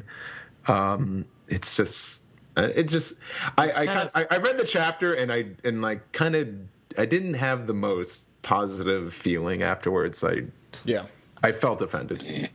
Honestly, like I was just like kind of weirded out, and I'm like, okay, this is weird, but I'm just gonna keep pressing on, and then okay, punchline, it's funny, but like it is tough. I feel like that probably could have ended with the suplex. She could have been conked out, and the joke still would have worked. Yeah. I think you could have taken this down several notches and it still would have been fine, because I see what he was getting at, and that could have been a fine joke because it's kind of a self-deprecating joke on men at the end. Right. But I think it's like you push the notches like 10 and then you bring it back like 2 that's not going to really even anything out, because that line is really, I guess, a Sean Connery type of creepy is what we're looking for. It's a little over. It's very over the top. Yeah, I don't know. And it sucks because Frankie's like my favorite. Yeah, and, He's one of my favorites too. And it's I like Senor Pink up in I mean, like I still like these characters. Don't get me wrong. Yeah. It's just that this was a very weird thing, and this isn't the first time that Oda's done this with like the bit in Punk Hazard with Tashigi. Yeah. That was another like that was just weird. It wasn't like to me. It wasn't offensive to me. It was just a very weird thing, and I'm like, I don't know what you're trying to do here, but it's weird and kind of not working. I don't know. It's like at first I thought we could chalk that up with just Zoro being offensive, just Zoro being Zoro, but now like Frankie's pulling the same crap. I feel like unless it's like in a flashback or something, Oda doesn't really know how to handle female characters very well. I don't want, like, it's something I don't really want to say, but it's something that like has sort of been brewing. Let's face it, fan service has just increased tremendously since I'd like to say since the Enies Lobby arc, fan service has just like increased like tenfold. It might be with editors too, though. I don't know. I mean, we also got like Foxy on the Ass Backwards Anime Podcast 100th episode. Ed and I had this Foxy mostly had a long diatribe, and it's not like we disagreed with her at all. In fact, she made some good points. I think specifically the Momonosuke, a lot of those little sketches were kind of weird on a different level. See, I thought those were kind of funny because it's a little kid. He's a little kid and he's a pervert. Like, I think that's kind of funny. It's weird. I don't think it pushed the line. No, I think that line has been getting pushed in general. If it got like kind of grabby, touchy feely, then I would have been like, okay, enough. And the female characters like, oh, they're so young and innocent. I guess a better example is Absalom as a character. Like, he has the invisible fruit, all that shit with Nami. That's a good point. Yeah, that was kind of creepy. That was kind of creepy. And then, like, that really shitty fight he had with Sanji that stemmed from that because Sanji wanted to be the creepy one. Like, it... Yeah. But at least it wound up resulting in Nami being the one to finish off Absalom. Is that what happened? I don't remember that fight. And Sanji did beat Absalom, but then Absalom still ran away with Nami. So way to go, Sanji. Did that happen? Yeah, and then he tried pulling off you're right. again, and then Nami woke up and electrocuted him. I see that because that shows you how much I like Thriller Bark. I didn't. Well, we don't have to get into that discussion. But I'm not saying that female characters are not written well in the series because they definitely are. They can be. And honestly, I do kind of like regardless of what people say about Rebecca, I actually kind of like Rebecca. She's just scantily clad for a busty 15-year-old. 16. He said 16. 16. Yeah. That's way better. That makes a difference. Yeah. Yeah. But it's because she's. Yeah. I've seen people kind of criticize her arc, and I can see that, but I have a feeling like I like that arc. I like it too. I like the soldier and Kira's. Like I like that backstory, and me too. Yeah. And people are like, oh, she's just kind of she's kind of useless because she just sits back and cries and stuff. I don't know. I think she'll get redemption. Maybe I don't know. Too early to say. I mean, she's not Vivi. I hope. No. And I think also maybe people could criticize Rebecca because she didn't actually win Block D on her own. Well, I think was a man. But I think that kind of falls in line with her backstory, where she didn't really want to hurt people, which is kind of shows her contrast with her father, which I like because her father did hurt people. She was the one who was talented enough not to get beaten by Cavendish's alter ego in the Colosseum. Even Cavendish got defeated by his alter ego in the Colosseum. She's one of the few gladiators who, of all the ones that have been there for the longest, it's still undefeated. So. I mean, I'm gonna say when I started reading One Piece, like kind of get back to what we were talking about, I thought that one of the things I really enjoyed about it was the fact that there were many strong female personalities in it, from Nami especially to Tashigi to Well, thinking way back, like Nami's sister Nojiko, and mother Bellemere was a fantastic character. And I think there were definitely more positive female role models earlier on, which is kind of weird that it's kind of gone in the reverse direction as Oda's gotten older. I still think Nami and Robin are very strong role models. I'm not saying they're going away, but there's less. I feel like there's less of that. Yeah, it's just like I said, like fan service has really kind of taken a stranglehold on some of these female characters. I mean, it's and we've talked about it, I think, pretty consistently, but not often on the podcast. I mean, I think it's something I kind of, I usually point it out quite often. The fan service, especially, like being ridiculous, especially in the anime where it gets to absurdly creepy proportions, like unnaturally creepy. And, we also make a lot of comments about how, like, man, when will Nami and Robin get a good, decent fight? Because it's been a long time. Mm-hmm. And it's sad to see it go in this direction. I hope it doesn't. It's the only thing I can think of to say. I've just wanted to see Robin use her powers for, like, just go completely balls out for, like, the longest time, and it still hasn't happened. I think it's all disappointing. It may happen in this arc. I mean, she's headed somewhere to the fight. So if Robin's she's not. I don't think she's get heavily involved though. And with I don't know how many female. Well, Robin is like the smartest person in this series, so at least we got that. She also has the most devastating power. Like she could literally rip somebody apart. Yeah. If this was like in another magazine, she would probably get more screen time. I hope she does. Yeah. Kind of going back to the whole Queen whole subject.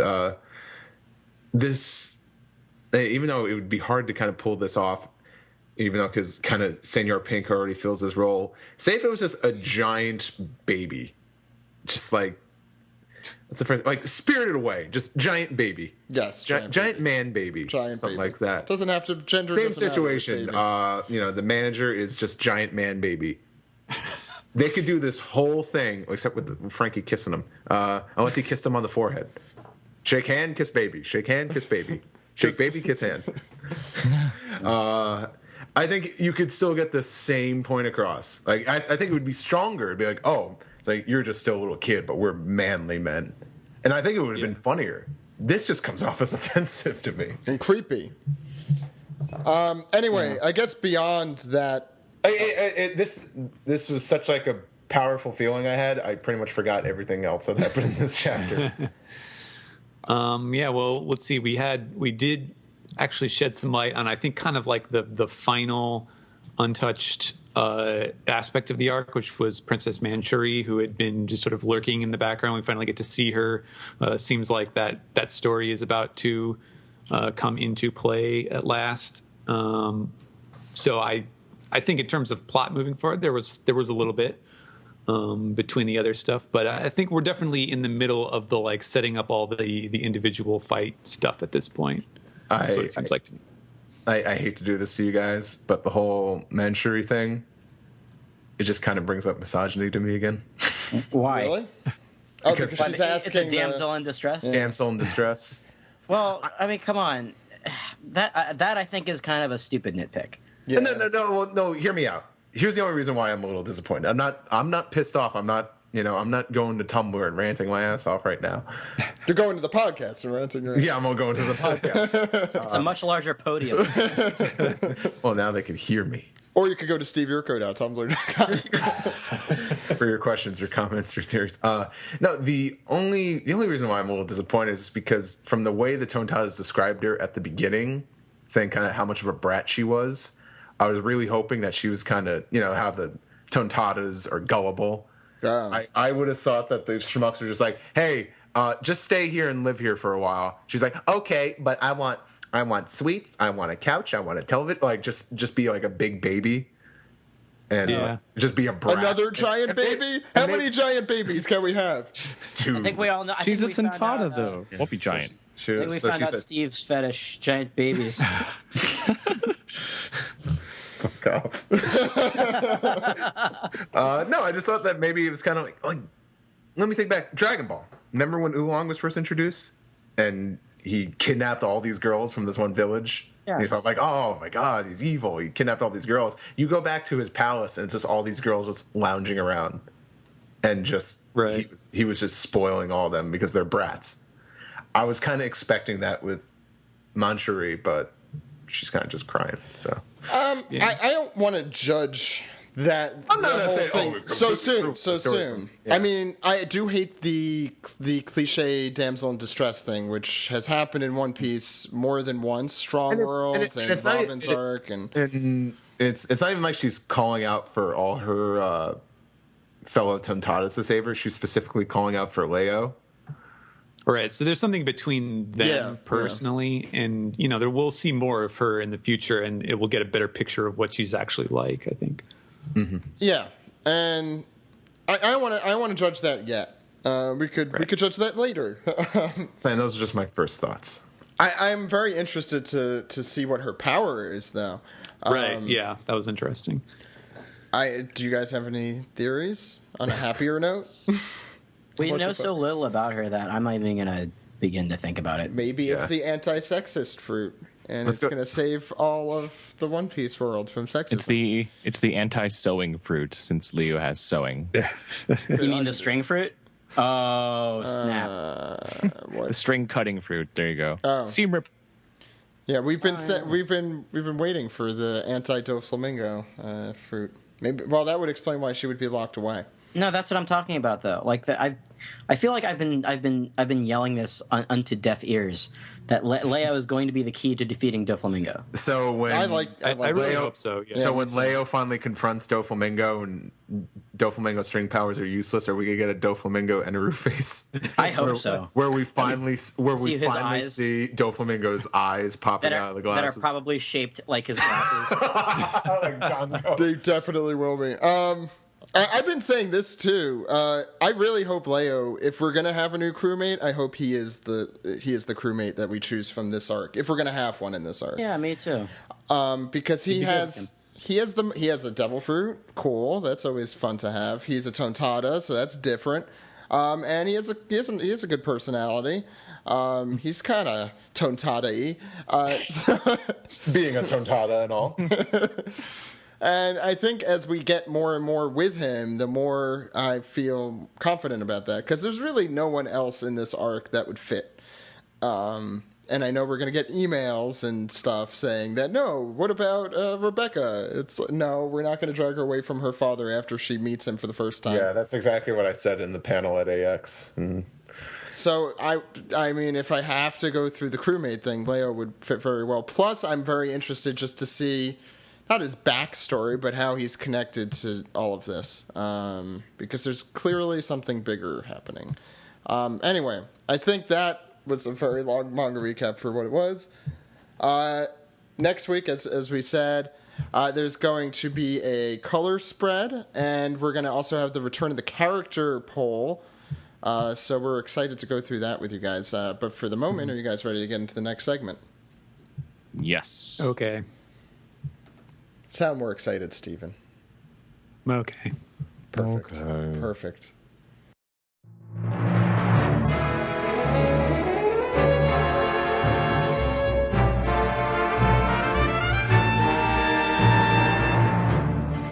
This is the Piece Together segment where we take your questions, comments, and theories and then break them down only the way men can. Right, guys? Oh, yeah. Yeah, bro. Men being men. Yeah. Zach may be making a joke about something that we said earlier. Maybe you heard it.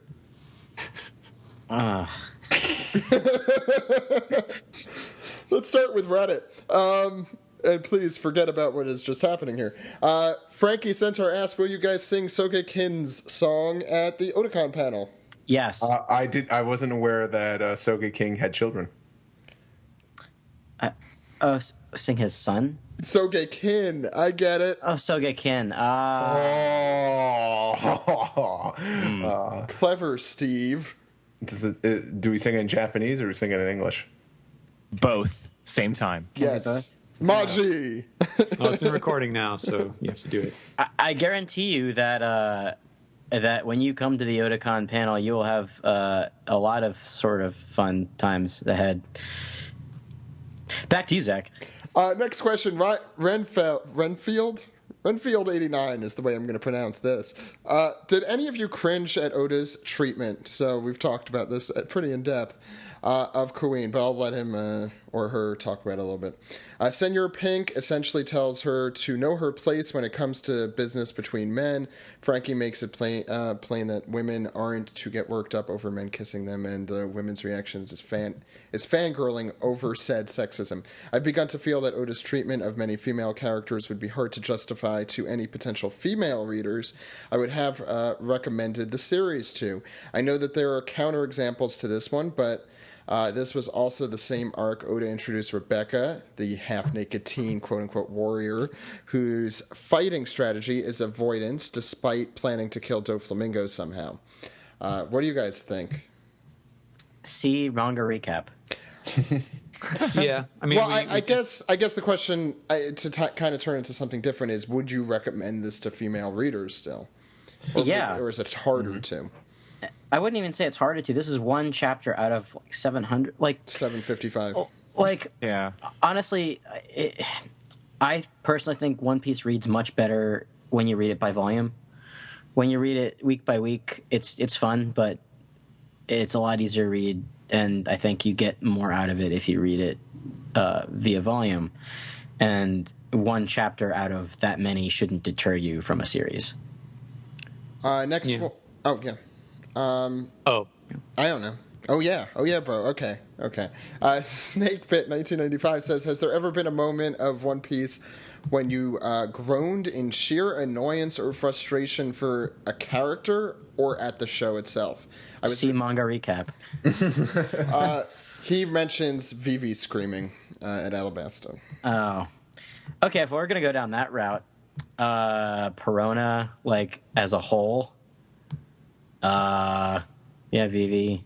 The multi-minute Moria laugh in a couple of Thriller Bark episodes. I'm like, oh man, how much more of this laugh? I think Caesar had a couple of those too in Punk Hazard. his shooter. I don't think I've ever gotten like over the top, just exasperated with One Piece the way that I do sometimes with like certain professional projects that I have to work on, where it's like, oh, there's like some character just has some really over the top thing, or they're just really annoying or exasperating. I don't think I've ever really gotten that with One Piece. Even like the characters that have crazy vocal tics, which for me as a translator is obviously a bigger deal because I have to figure out how to represent them. Even in that case, I've never just thrown up my hands. So fortunately, I would say that I have not really had an issue with that. I'll tell you what annoyed me. The eye-piece arc.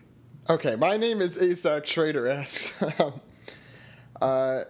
Anyway, I don't have a question for you this week. I guess we should just move on. Just want to let us know how he appreciated the podcast. He worked outside and almost a year ago was looking for something new to listen to, and instead of music, and the first podcast I listened to was yours. Little did I know that it would start an unbelievable addiction to podcasts, and in slightly less than a year later, I have dug through literally hundreds and hundreds of podcast episodes from various people, comedy, etc. So keep up the hard work. Thank you. You heard it here first, folks. One Piece podcast is a gateway drug to other podcasts. I've been trying to tell people that.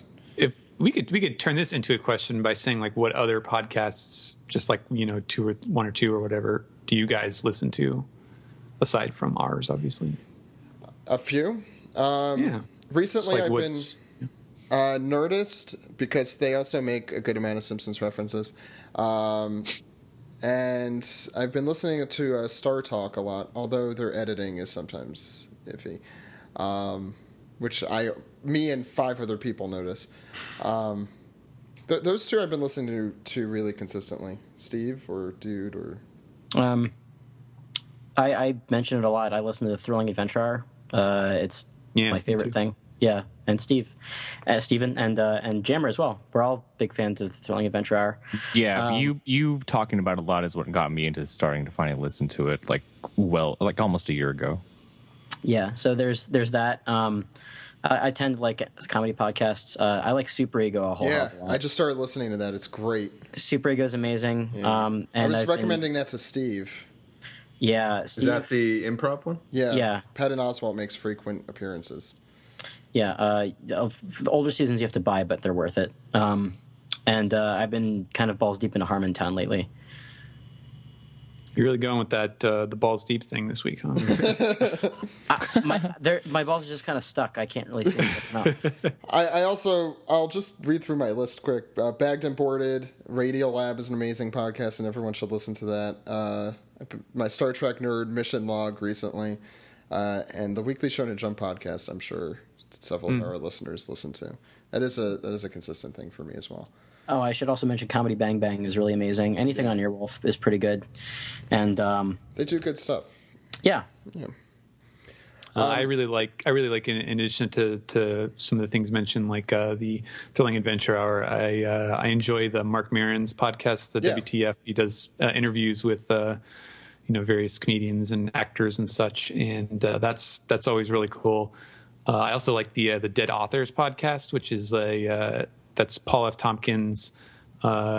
He does like improv stuff with other comedians where they're acting as he is H.G. Wells, and he's used his time machine to bring back a dead author, and then they just totally eviscerate that author's character by improvising the shit out of it. So that's always really funny stuff. Well, you guys listen to a lot of podcasts. Yeah, 6 Degrees of Paul F. Tompkins. Yeah, he's in a lot of these. I listen to a lot of video game related podcasts. I have Rebel FM, Geekbox, to the one 84 Play, which is done by a by a bunch of translators who live in Japan, and they work on like translating like. That's really cool. What was their most recent one was like Fire Emblem, but they get a bunch of guests from Japan coming on there too. And some of the other off-kilter ones I listen to is Mabam Bam or My Brother and Me, which is 3 people, basically 3 brothers who answer questions and giving advice, but a lot of the questions they cull from Yahoo Answers. So it's just the most weirdest questions ever asked, but it's hilarious and funny too. Yeah. I've really fallen off the horse with podcasts. Get back on. There's really a lot of fantastic podcasts. I just want to to mention here. My iTunes like a year ago just really screwed up, and the podcast app is just not syncing with my iPod anymore. Well, fix it. But okay, yeah, you sure? Come on, bro. Why didn't I think of that? Yeah, bro. Aren't you a genius? Yeah, I totally am. Thank you. Step up, man. Oh, I mean, Step bro. up to the Sorry. streets. Sorry. Step up 3D. Yeah. Okay, let's go to the next question. It's time to serve. Stoked Shore said, on a scale of 1 to infinity, how manly was Frankie and Pink's speech? I can't even support it anymore. Definitely infinity. 7? Can a score be diaper bombs and nipple lights? Yes. It's somewhere between 1 and infinity, so. Yeah. Since infinity doesn't exist as a number, then sure. I have a feeling these questions are just baiting us to talk about what we talked about at the manga. Dr. Yonko Production said, are any of you guys picking up the One Piece Skypiea box set? And if any of you have the postcards, thoughts on those? I got the postcards as part. What volume was that? Volume 73, I think. 72. I got Kino Kuniya was very nice and gave me a lot of extras. I think I gave some out at Anime Boston, and to Steve and the crew. But yeah, I don't think any of us have bought this Skypiea set since we all probably own the manga several times over. Yeah, I buy the manga digitally. My girlfriend actually got the first box set, so she's probably going to get the second box set somewhere down the line. But probably, yeah, won't have the postcards though. I forget it's limited, so go get it now if you're listening. I guess then, let's go to Gmail quick. Let's see what we got here. First one comes from Ben Wild, who said, if you were given 30 seconds in the One Piece world, where would you go and what would you do? Given you have 30 seconds, and there's not much you could do in 30 seconds. Are those the only rules?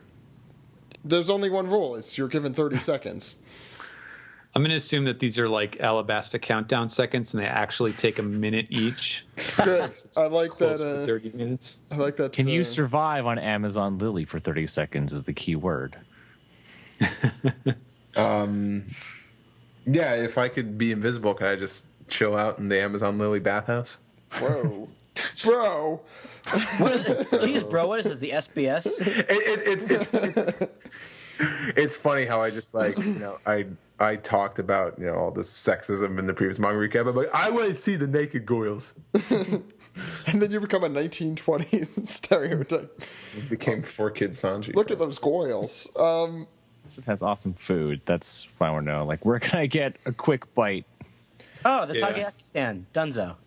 Oh, yeah, that's true. Yeah, that's a good 30 seconds because, there you go. I've learned not to eat takoyaki that quickly. Can you come back with the takoyaki after the 30 seconds are over? If you're just holding it.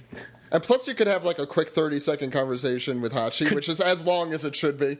Could someone place a to-go order for me at Baratier that just pick up in 30 seconds? Yeah. Well said. Do they take seamless? Yeah.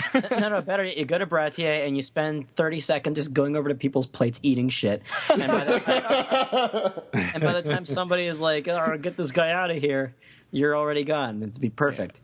All great ideas. Now, I like it. Once we figured out food should have been part of the equation. Second question from him, and I like it. Kanjuro versus Luffy. Who would win in a drawing contest? Or lose? We lose. That's a good answer. Luffy's drawings predict the future. So, also, yeah, it's true. I think. But Kanjuro's drawings become things real. that are reality. I gotta say Kanjuro. I think his drawings are actually significantly better than Luffy's. They're not good, but Luffy's you can tell what he's drawing. Luffy's are really terrible. Luffy's like around my level of drawing, maybe a little bit better. All right. Admiral Sato says, so Jason DeMarco of Toonami has asked fans to send him letters and tweets, and this is true, of how they can improve Toonami. You can find it, by the way, at ClarkNova1 if you want to do that. What would you guys say that could help improve Toonami? One Piece the entire time, obviously, guys, right? Yeah. I like that they push a lot of more current things out there. You know, like when they had Sword Art and they currently have Attack on Titan. So that's kind of nice getting some people who aren't into the whole convention or follow all these releases that come out every single season and just like, oh, something new, something different. Cool. I feel like that's about where that is.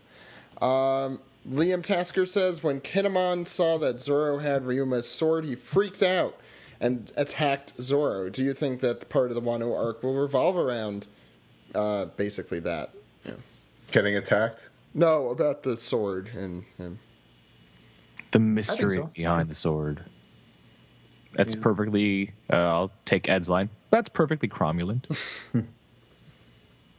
Which is a Simpsons line. Yes. So, who wants to do this? Dennis? It's the best time of the show, you know, the part where we... Oh. Okay, You're pretty good at this, that's... It's time to... Peace the tree. By the way, Ed just took the bar, so hopefully we'll have him on in the next few episodes. I think he's taking a break. First question comes from Eric Morales. Did anyone notice that they messed up with Law's tattoos on his hand in this week's episode? No, but thanks for pointing it out. Yeah, I did not notice that. That's a hard thing to notice because is it right side up or are all the letters there? Well, the letters are a little more noticeable. Anyway. Well, if you recall, there was an SPS question where the reader was pointing out that was happening in the manga, and Oda was like, "Oh, he's using his shambles to switch around his tattoos." So that's the reason why. It's lost powers. Steven. He just feels like using it for no particular reason. Right. Eric Morales also asked, do you believe that Zoro hasn't had a good fight since the beginning of the New World? I don't think he has. None of them have been a challenge. Yeah. Is a good fight and a challenge synonymous? Well, we haven't really seen... You gotta have... Yeah. Go ahead, dude. No, you go. Okay.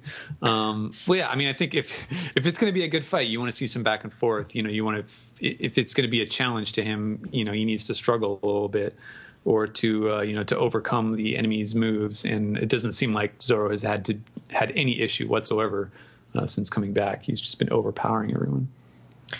I'm inclined to agree, and I think that all the fights since the time skip have come back haven't been very I don't know, robust.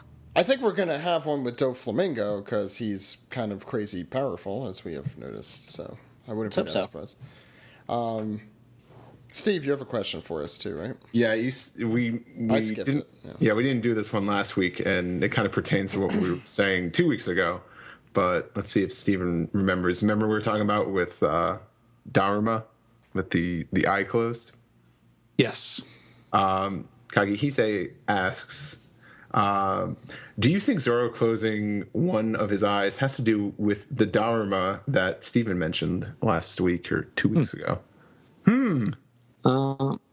I mean, I doubt it, but that's an interesting convergence of the thing with the eye closed. That is interesting because we still don't know. I mean, we don't know what the deal with Zoro's eye, do we? Just that he showed up and it's scarred now and he doesn't open it. And no one asks. No one asks. Yeah. I don't know. Okay, Steve, do you want to keep going through them? Steve? Sure. Where did we leave off? Jeffrey. Jeffrey and Dino ask, which one is cooler, Doflamingo, Crocodile, or Moria? I'll take Doflamingo.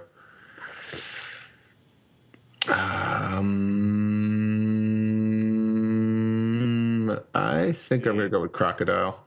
Crocodile. Yeah. Wow, unanimous. I think Doflamingo, his outfit's just too loud. Like Crocodile seems like he has a classier look. Yeah, Doflamingo would be more like flamboyant. Moria has annoying voice. Here's why Crocodile is cooler than Doflamingo. Crocodile had plans that worked. I mean, they were stopped, but they didn't seem as stupid as Doflamingo's. Like, geez, Crocodile had a big bomb in the clock tower that was on a timer. No, it was it was on a fuse. They cut the fuse, and he was like, "Well, just in case that did happen, I had it on a timer, so it would blow up anyway." It was watching Alabasta during that time. I was just blown away just by how smooth he was. Like, he really thought like 3 steps ahead. He instantly gets a cool vote. Yeah. Okay. Move on to the next one from Catherine Bush. Asks, do you think Dellinger is a fighting fish that ate a faux human? I've heard this theory being tossed around a little bit. Yeah, I think it's kind of a cool theory. I like the fin. Like, there's got to be something with Dellinger and fish. Yeah, he's somehow. Yeah. it's Or fighting interesting, fish. Yeah. It'd be interesting if he was like a fighting fish that ate a human fruit because he's a fighting fish and he just doesn't know how to act like a human. So it's like, do I get to wear these heels? It's like, well, you're a boy. You should not just do what you want, Dellinger. Just do what you want. You're a human now. That'd be kind of interesting. Or maybe, yeah, that makes sense, I guess. Do you want me to do the next one? Yeah, One Piece Podcast asked. No. Chapter 755. Why do you do that? Because I hate you. Because I hate you, Trebek. Yeah, thank you. Munchie the Panda says, do you think there's a reason Oda didn't show us the head of the factory before, or do you think she's just here for the gag? I think we did that. We The did go gag. through this. Yeah. We all agree with that, right? Gag. Illusion Devil Fruit says, do we assume Kanjuro has a devil fruit or his sword, or do you think it's his sword/brush? Oh, that's interesting. I guess kind of like what we've been saying with about Fujitora. Yeah. I think it's him. Yeah. Yeah. I don't know how that quite works. Like, if he has another writing utensil. I don't think citizens of Wano have access to Dr. Vegapunk's scientific research. Well, it's also the story that Steven told. No, that's last true. week. But they still treat devil fruits like they're magic, so I don't think they're going with a scientific approach. Also true. Yeah. Plus, he said he was hiding within the wall, and I don't see how he could do that if it was just the brush that had the power. Good point. Oh, he probably was like a drawing on the wall. I kind of wish we saw that now. Benedict Johansson has our final question for the night. On the second page of chapter 700, we see a person riding through Dressrosa on a white horse. Could that have been Cavendish? No, it was George Washington. Good answer, bro. Thanks, bro. Come on, Broseph. Okay, so I guess it could have been. I don't remember that. I probably should have looked this up. Unless someone has chapter 700 on them. I don't think I do. No, I don't think I have that volume here. Anyway, on that note, do you guys want to round off the podcast? Sure do. Let's do Broham.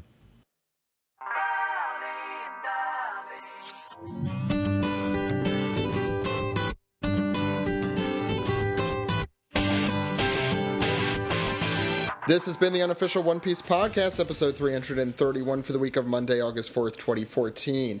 We will be at Otakon next week. Our panel is this Saturday at 7 p.m. in panel 6. So make sure to check us out there. We are excited. We're going to do some really cool stuff for that. I think we'll probably have some prizes. We usually do, so make sure to show up. I think we'll have some special ones. I can't guarantee that here, though.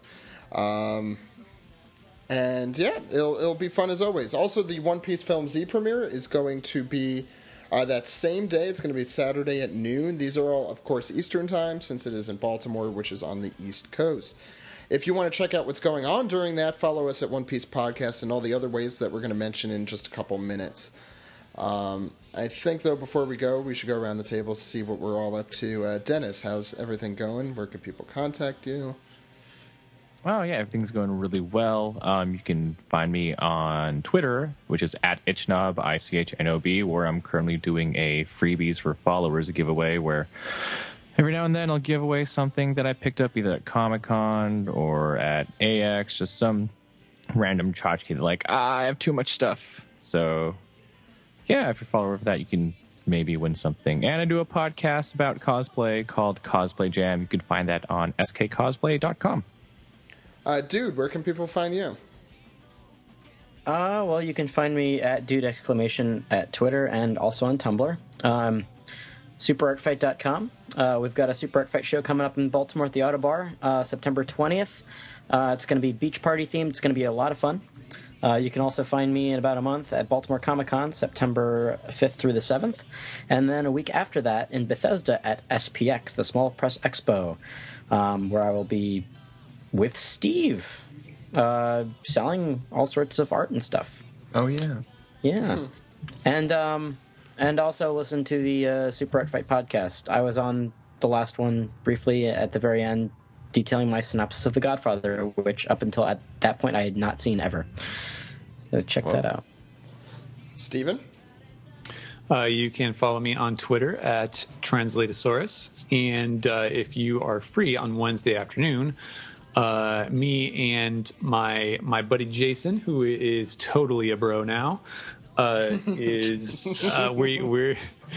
are doing our video game stream, Grand Line Gaming. We've been playing through One Piece Unlimited World Red, the latest game that's out. And I think this week is actually going to be the last one. We beat the main story. There's a Coliseum mode as well that has a bunch of Dressrosa characters in it. And I think we're going to finish that off. So if you still want to see any of that, check it out. It'll be this Wednesday afternoon. We usually start around 6 Eastern, 3 Pacific. So yeah, you can come and join the chat. We answer questions. We talk about whatevs. So yeah, hope to see you there.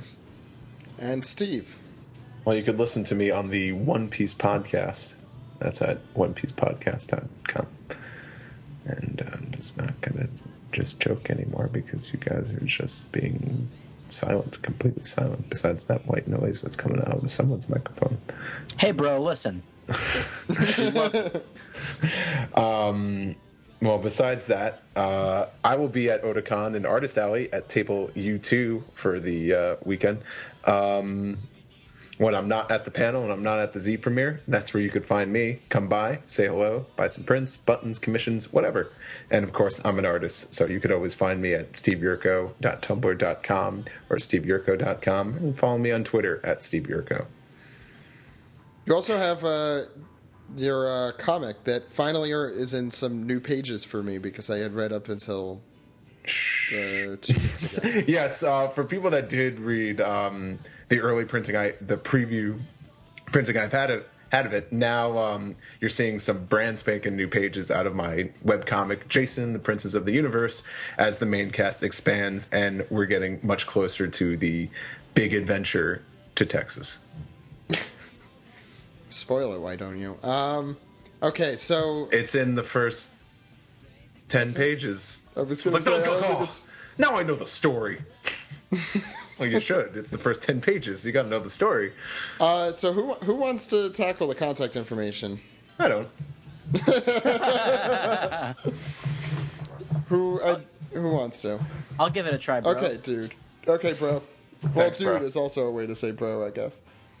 Hey, bros, you can find us, the One Piece Podcast, on onepiecepodcast.com, facebook.com/onepiecepodcast, at One Piece Podcast on Twitter, One Piece Podcast on Tumblr. We're on Reddit, too. I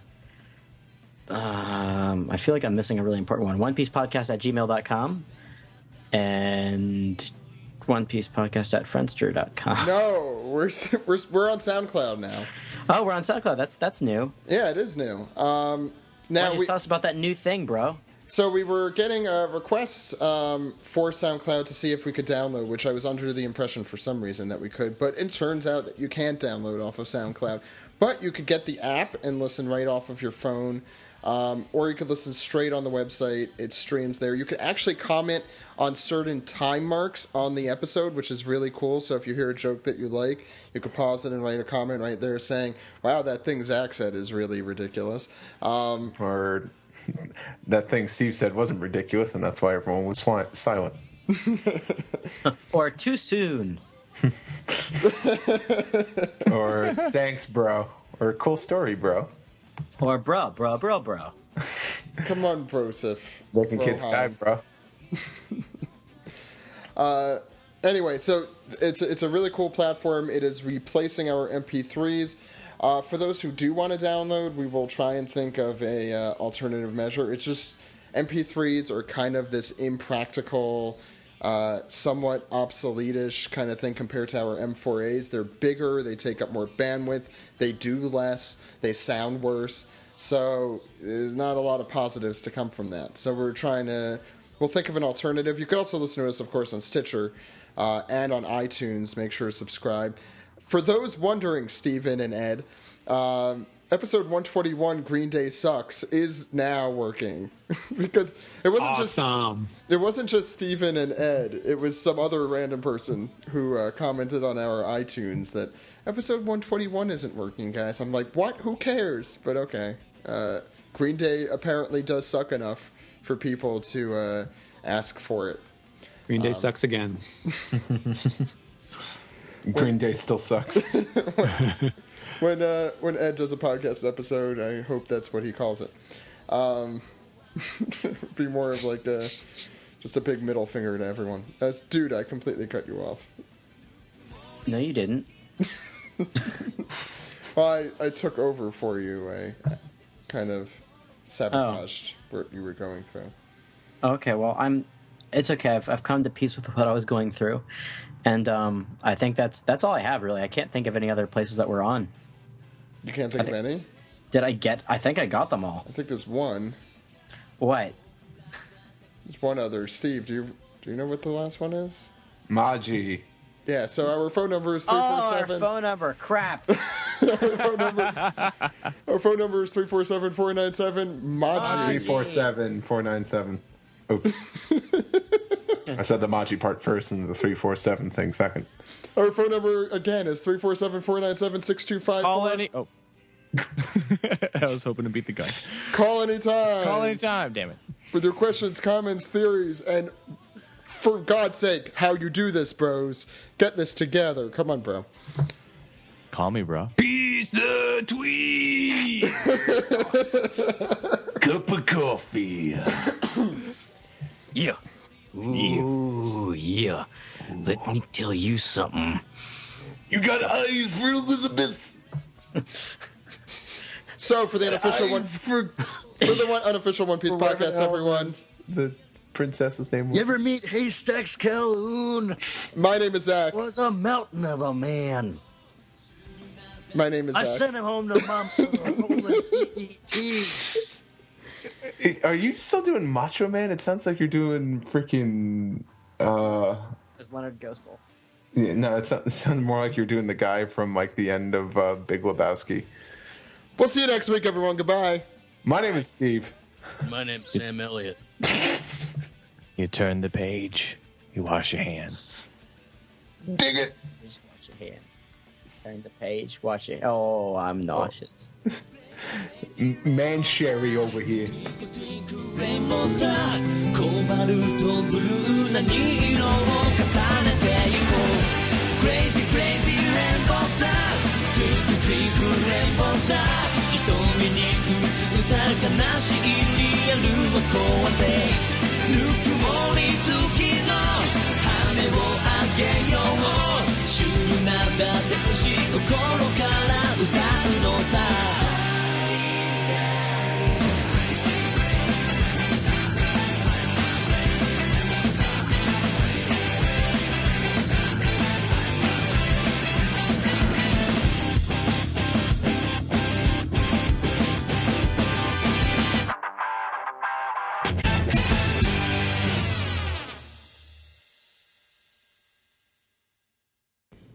This is a test of the unofficial One Piece podcast. My name is Zach. My name is Steve. The baby sleeps in there. Dude. Iron helps us play. Hello, Joe. The baby sleeps in there. Iron helps us play. Hello, Joe. All right, we're gonna. Dennis. The baby sleeps in there. I have no clue what's going on. Also, it's been raining over here for the past whole weekend, which is really atypical for August. So, Steven? It's been really, really weird. It's like muggy. I feel like I'm in Atlanta or something. Ew. Rather than Southern California. Yeah, that's supposed to be at the end of the month for me, not the beginning of the month. Hold up, guys, 1 sec. Dude is the one person I needed to test. Because he just did that ridiculous voice. All right, I'll just...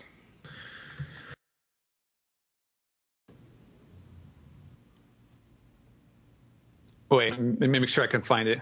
Okay, this episode of the One Piece podcast is brought to you by Kolektakon. Well, Yeah, that was getting a little close to getting a little close to the Paul Lind. Hey there. We should just do an episode of the One Piece podcast where we all talk like Paul Lind. April Fools. Terrible idea. Wrong. Or is it a great idea? Try it again. This episode of the One Piece podcast is brought to you by Kolektakon, Right, you're source cutting for out, One Piece Steven. Mega House merchandise. Shit. Sorry. Try it again. 3, 2. Check. It's good. Is it good? Yeah. Okay. This episode of the One Piece podcast is brought to you by Kolektakon, your source for One Piece Mega House merchandise. Check them out at kolektakon.com/One Piece. Cut off a little at the beginning, so just do the first sentence again. fuck. Sorry. Frylaven. I'll put it together. You can just do the first sentence. Frylaven. Okay. Steven, we must do the Jiminy Jilliker scene again.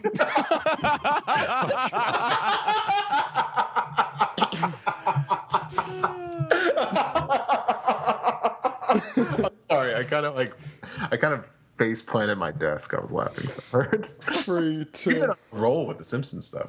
Yeah. 3, 2. This episode of the One Piece podcast is brought to you by Kolektakon, your source for One Piece Mega House merchandise. Perfect. Is that good? Okay. Again. Now we must and do again, it from and again. different angles, again and again, and again and again and again. Alex gets stabbed in the back and now is paralyzed, and Steven is just trying to hold it all together. Oh, and Jammer's there too, and he's really amping things up because he gets into a fight with the rival school. It's another special episode of the One Piece podcast. Did you mean to say Itchnob instead of Jammer? I meant Itchnob. Shit. Dennis is what I meant to say was Dennis. Fucking Zach is not recording this right now. No, I am. Thank God. Thank God. Not the whole thing, but I got some. Yes. Good. What I meant I though thought that was this was like Dennis. some type of Fresh Dennis Prince Bel Air episode. No, it's like Degrassi. Have you ever seen Degrassi? It's this Like, show an about high school episode, I in think. Canada where like every single episode is a very special episode. No, I haven't. It's actually really, really amazing. One of my old girlfriends kind of made me watch a season of it with her, and it's kind of hilarious. I want to get wasted now and watch Degrassi. It's like all of it's on Amazon, and it's definitely worth watching a couple episodes of. All right. It's pretty bad. Like literally, there's a kid who gets hooked on coke, and then this girl gets pregnant, and her boyfriend gets stabbed and killed, and there's another kid who's played by Drake. You know the rapper who's powered by Sprite in those commercials.